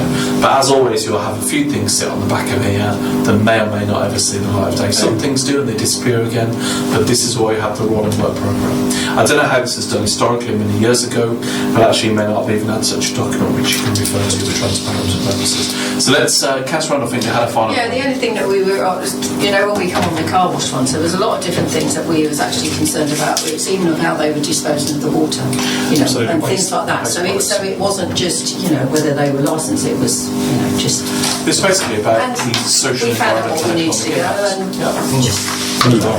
That We was moved on. it. Moved on. Yes, absolutely. It's an environmental health, it's not scrutiny, and I think the question was, are we looking at it, have we looked at it properly? Absolutely. Yeah. Yes or no? Thank you for the contribution, Councillor Paul, but I think we have to take a broad view on things, and if we see something that we think might be of interest, then we'll look at it, and sometimes we very quickly close things again. Thank you. So, Councillor Ronnie, you're set up, you look like you're about to leave. Yeah, okay. Yeah. So, Councillor Ronnie's going to talk about the scoping document. Let's quickly hand over to Tony to give us an implementation activity review. Sorry, I thought we Okay, might be useful if you have the rolling work programme in front of you as well, because I think we've Make notes of it. go along. The first one I've got to tell you about is assignment 5, which is the formal written word plain English task panel. Thank you, Tony. To say it in plain English. We've now updated the action plan, and that is all green. Good. So all done. So I am suggesting that recommendation box now goes to green. Yep, so 5 green at 0109. Okay, and then we just need to flag it up on the next run of this for post-implementation review, 12 months' time. Absolutely, so that will go live. So on the 1st of September or thereabout, we'll look at it in 2016. That will be looked at. Okay. Sorry, Tony, is the survey circulated? Mm-hmm. When do you expect to get the results? Is there a time when we get results from that survey? There will be. The action was to seek further involvement through circulation of the survey. So that's the action that's been delivered. When will we get? Okay. So that needs to be looked at because Yeah. And I mean, we can feedback on that, but that wasn't part of the original recommendation. It was to issue the survey. Yeah, and that can either be picked up in the post-implementation review, Yeah, or if you want something. Yeah, we can take that in post-implementation. Yeah, because actually that's the point about being smart action, is to do a survey, not to evaluate the results of the survey. Although you kind of expect that, your expectation was that. Yeah. Okay, everybody happy with that? Yes. Good question, thank you. Next one is the public engagement. Public engagement, which is assignment 6. Oh, sorry, before we go on to that, actually, I do apologise. I've had a communication from Councillor Irving Swift, regards basically the plain English type area. She says, I would like to see if your committee could scrutinise the quality of letters sent from DDC. It might not be a major issue, but for example, I received 2-page letter with just a signature on the second page. Everything could have been in one, perhaps a formatting issue. My question is an oversight, or does this happen often? Basically, I think it's about communication. I've actually written back to her and said we did look at this issue before. So I don't personally want us to reopen this particular issue, but we have noted that the communication was received. Okay, basically as a formatting and plain English. Because it doesn't come into plain English statement, does it? Because it's no, but I think it's to understand what's been. Well, I mean, it doesn't, but I think that's probably, if you look at the projects we've looked at in the last couple of years, that's probably the closest to it. In terms of just quality of communication. Councillor Randall. No, have we got onto the plain English yet or not? Well, that was the one I just looked at. Well- We actually fancily call it review of formal communication, which is why I raised that particular issue in the The second. only thing that I will say is a few people have commented to me lately that actually they've gone online to read our papers and they can't make head nor tail, they don't know what they're talking. You know, they're really hard. They're not easy for a member of public to understand our papers, the way they're written. And you click on some of the other councils and they're very easy to understand. You know, it's very, you know, it's like the difference between perhaps reading, you know, the Sun or the Telegraph. And, you know, Catherine, I'm not really sure what to say about that, really. I mean, look, from a very pragmatic perspective, we have the opportunity to review the situation in 12 months' time. I would say if you've got any specific issues, bring them to the manager concerned.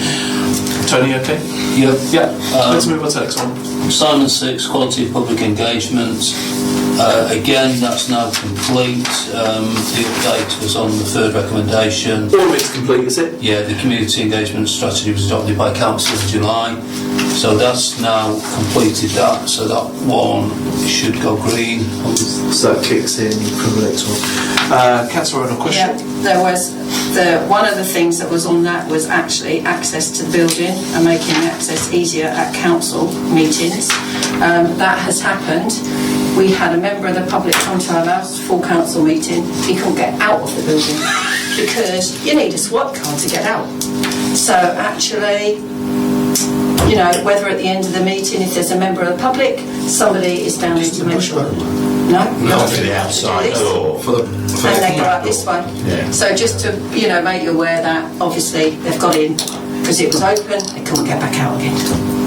It's a very obvious point, isn't it, really? This is all right. Getting the security guy to be there at the time At to the make sure end, all or that. something. Tony, any comment on that? There is a push button that allows you to open the door to get Is out. there? Right, oh, okay. And a I've sign only ever next used to it. it, which... Oh, Big right. Disabled one, is there? Oh, I don't know. So we didn't know that. We just go out with us.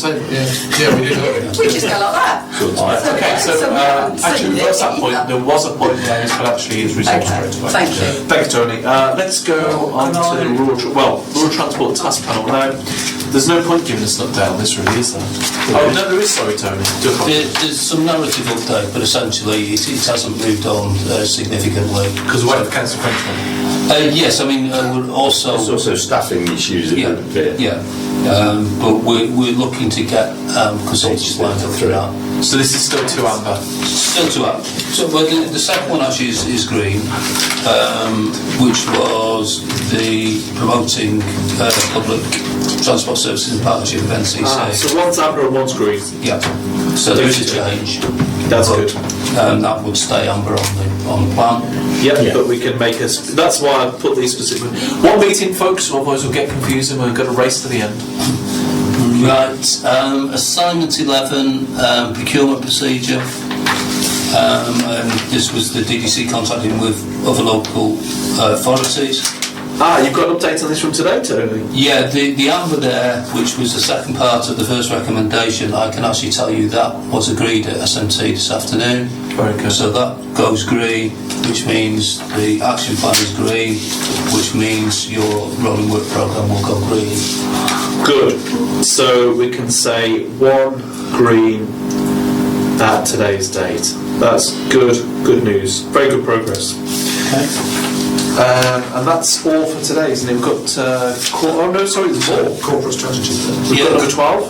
Corporate strategic plan, which is assignment 12, and that is now all green. The one remaining action from last time was the sharing of the quarterly performance plan, which is now been done. We've had that, of course. Yeah. Julie circulated it. So- I believe she got some very good comments. Very good. Thank you to those of you who made good comments back to her. That's a good piece of work, and I think it's enabled us tonight. So 7 green at 010915 for number 12. No, that's 8 green. That's 8. Oh, we sorry. had 7 previously. That's a good point. So that one is now done. Good. 13, just to clarify on that there are 2 recommendations which left Des and I last time. They are addressed in a report which will go to strategy group next week. So that still stays 2 strategy on 10th of September. So we'll be able to get some feedback on that next time then through full councils. Okay. Good. Not quite finished yet actually. I just need to go back a step because we also still on the rolling work programme. I've had a couple of extra items in.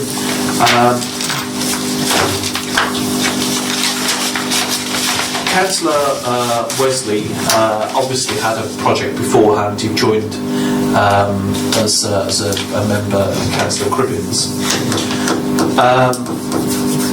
Is there anything specifically you would like to look at? I think communications might have been a particular topic area. Yeah, but having said that, there's a few things came up tonight as well. Would you like to give us anything you would think you would like to take on board? There were 3 things, weren't there, that came out tonight that possibly need looking at in terms of how we look at things and whether we like it properly, which is what I hit with. One was the customer satisfaction item. Was basically how do we actually undertake that? What's the methodology for customer satisfaction survey? Is it effective? It just seemed it did seem a little bit lacking, so we're actually trying to measure something that there isn't very much of. And which just remind us of the That one with the 35 inch. yeah, it was all the 35. What was the this is very useful for us if we actually use the I should have written it. so get in here somewhere. So really quickly searching through to it. I think it was C3.1. Chairman, if I may, I think we certainly I offered at the time, and I think it was accepted that we provide you with to circulate that. How that's put together. Yes. Depends on what you circulate as to whether that's bad or not. Exactly, yeah. Yeah, I mean, I just thought, just on the numbers, that was probably might be worth looking at. Can I actually let's make a recommendation here. I think it'd be useful for you to actually take on board a project today, Mark, actually based on this. Okay, so actually, can I suggest that you have a conversation with Tony, but actually come back with a scoping document for the next meeting? Because I think you're right, the 35 feels low, but is it low? I don't know. That's what I'm saying. What's the methodology there? Statistically, it is a low figure, isn't it? Well, it might not be if there's only 36 people who came. What's the what Councillor Randall was saying about the amount of people you see walking through? What's the sampling criteria? How are we even considering that would be a relevant, appropriate sample size and scales, etc.? So can you take that on board for the next one, scoping document, bring it back? And again, I like this because we're using the corporate plan, we're citing the meetings, which is good. C3.1. And I've got a couple of extra things. Oh, it's the. Are we okay to carry on for a couple of minutes? Yes, I'll have to When you need stop to. for a few more minutes. I've had correspondence. So Councillor Wesley set up Councillor Randall. I've got a couple of things here from Councillor Campbell, which she asked us to consider. The first one is, I won't read you the whole email, some of it's just politeness. The actual main points are, the first question is about business rates. And the question is, are they the right level to allow tenants from voluntary and community sector to meet the increased demand on their services, combined with cuts in their income? She then links in and says, verbatim, this could potentially be a wider review of business rates, taking charity shops, popular shops, etc., to ask the question, are we, this is the salient point, are we using the powers we have effectively as we can to make sure our shops and services thrive? So it's about business rates and are we doing everything we can? I've got to confess I'm not an expert on this topic. Tony, do you? Is there anything you can add on the subject of business rates? Is this a performance issue? I seem to think that we collect this, but we don't actually have control over the business rates. Well, to a degree, we don't have control. The business rates are set by the valuation office we collect. They determine the rateable values. However, I think what Councillor Campbell's driving at is that we do have some discretions around smaller businesses and voluntary community sector. So I think potentially there's something there if committee were minded to How say that. doesn't potentially show. Okay, so thank you. what Councillor, is it? one moment, to come to you. Councillor Randall. Yeah, I seem to remember that even on the town council we had at one time, and it was a charity organisation that was based in a council building that had their rates increased by 50%, so had come to us with a begging pot to see what we could do, and so I think maybe it's something like that. Like we might give, I don't know, we've got that building over there. We give them some core funding, and actually now the business rate has gone up 100%. Take it all back again in the business rate. So I think that's probably more around what the idea is on that one as well. Okay, so this one probably looks like it might need a little bit more thinking around the subject, but what I will do is I will add it onto the bottom of the programme, and then like any of us we can discuss them in due course later. So I'll only add it at this stage. Councillor Paul, did you have a comment on this? Well, yeah, I think, small, medium enterprises are exempt for business rates, aren't they?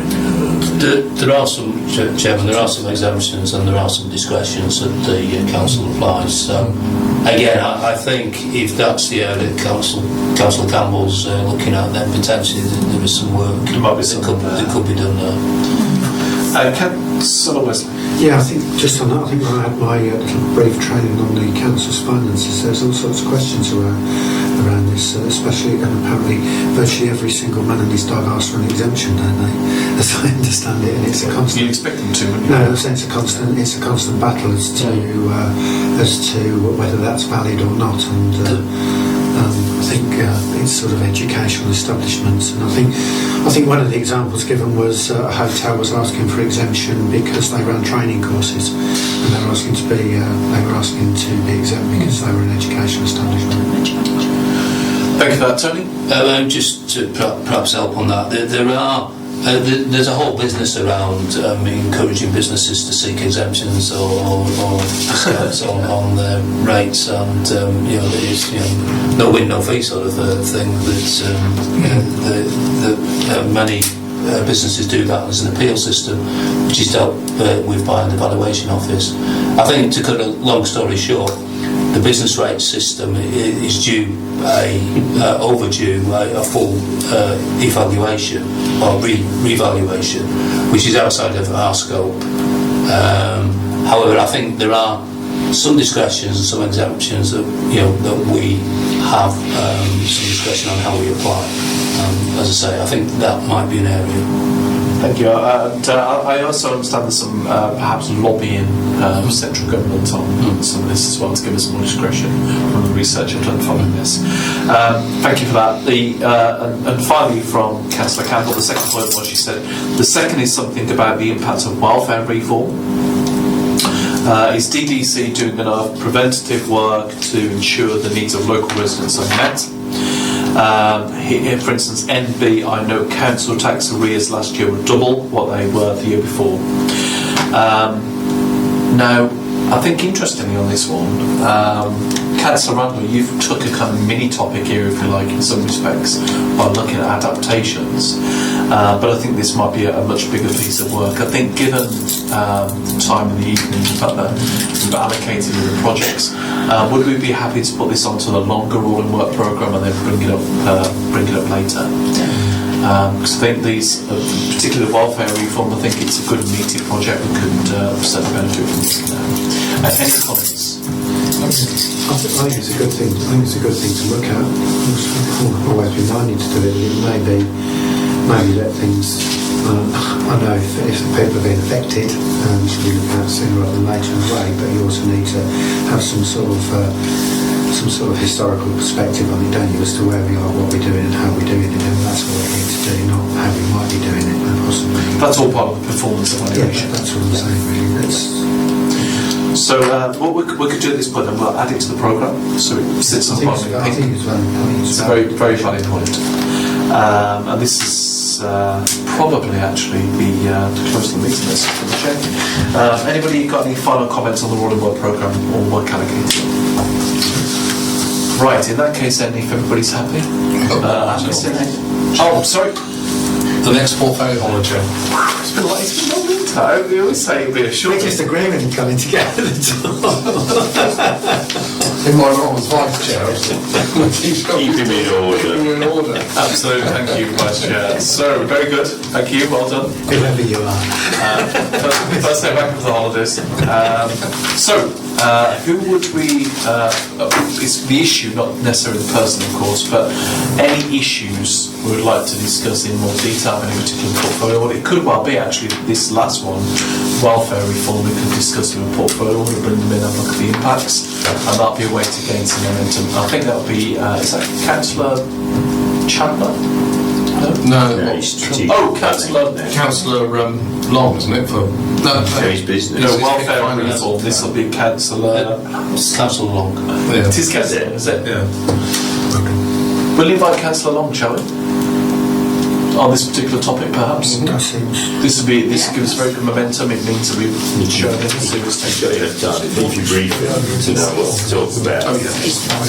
But also, he has, to be honest, he's also the business one. So if I'm doing an interim report for the next meeting, which is rural economy, that he'd be relevant for that as well. Let's in that case, then, 'cause it's polite to go over certain questions. So we'll look at rural economy. Will help drive you along council Frenchman, and also the impacts of the welfare reform. Yeah, that's good. Okay. Actually, would you mind inviting those two objectives? Good. Thank you, Councillor Paul. Take me right when you... No, you've managed to get right to the end. Well done. Any final comments, questions? I'll cover everything in the agenda now, Vice Chair. Yeah. I think you have, Chairman, yes. Good. In that case, Any urgent business?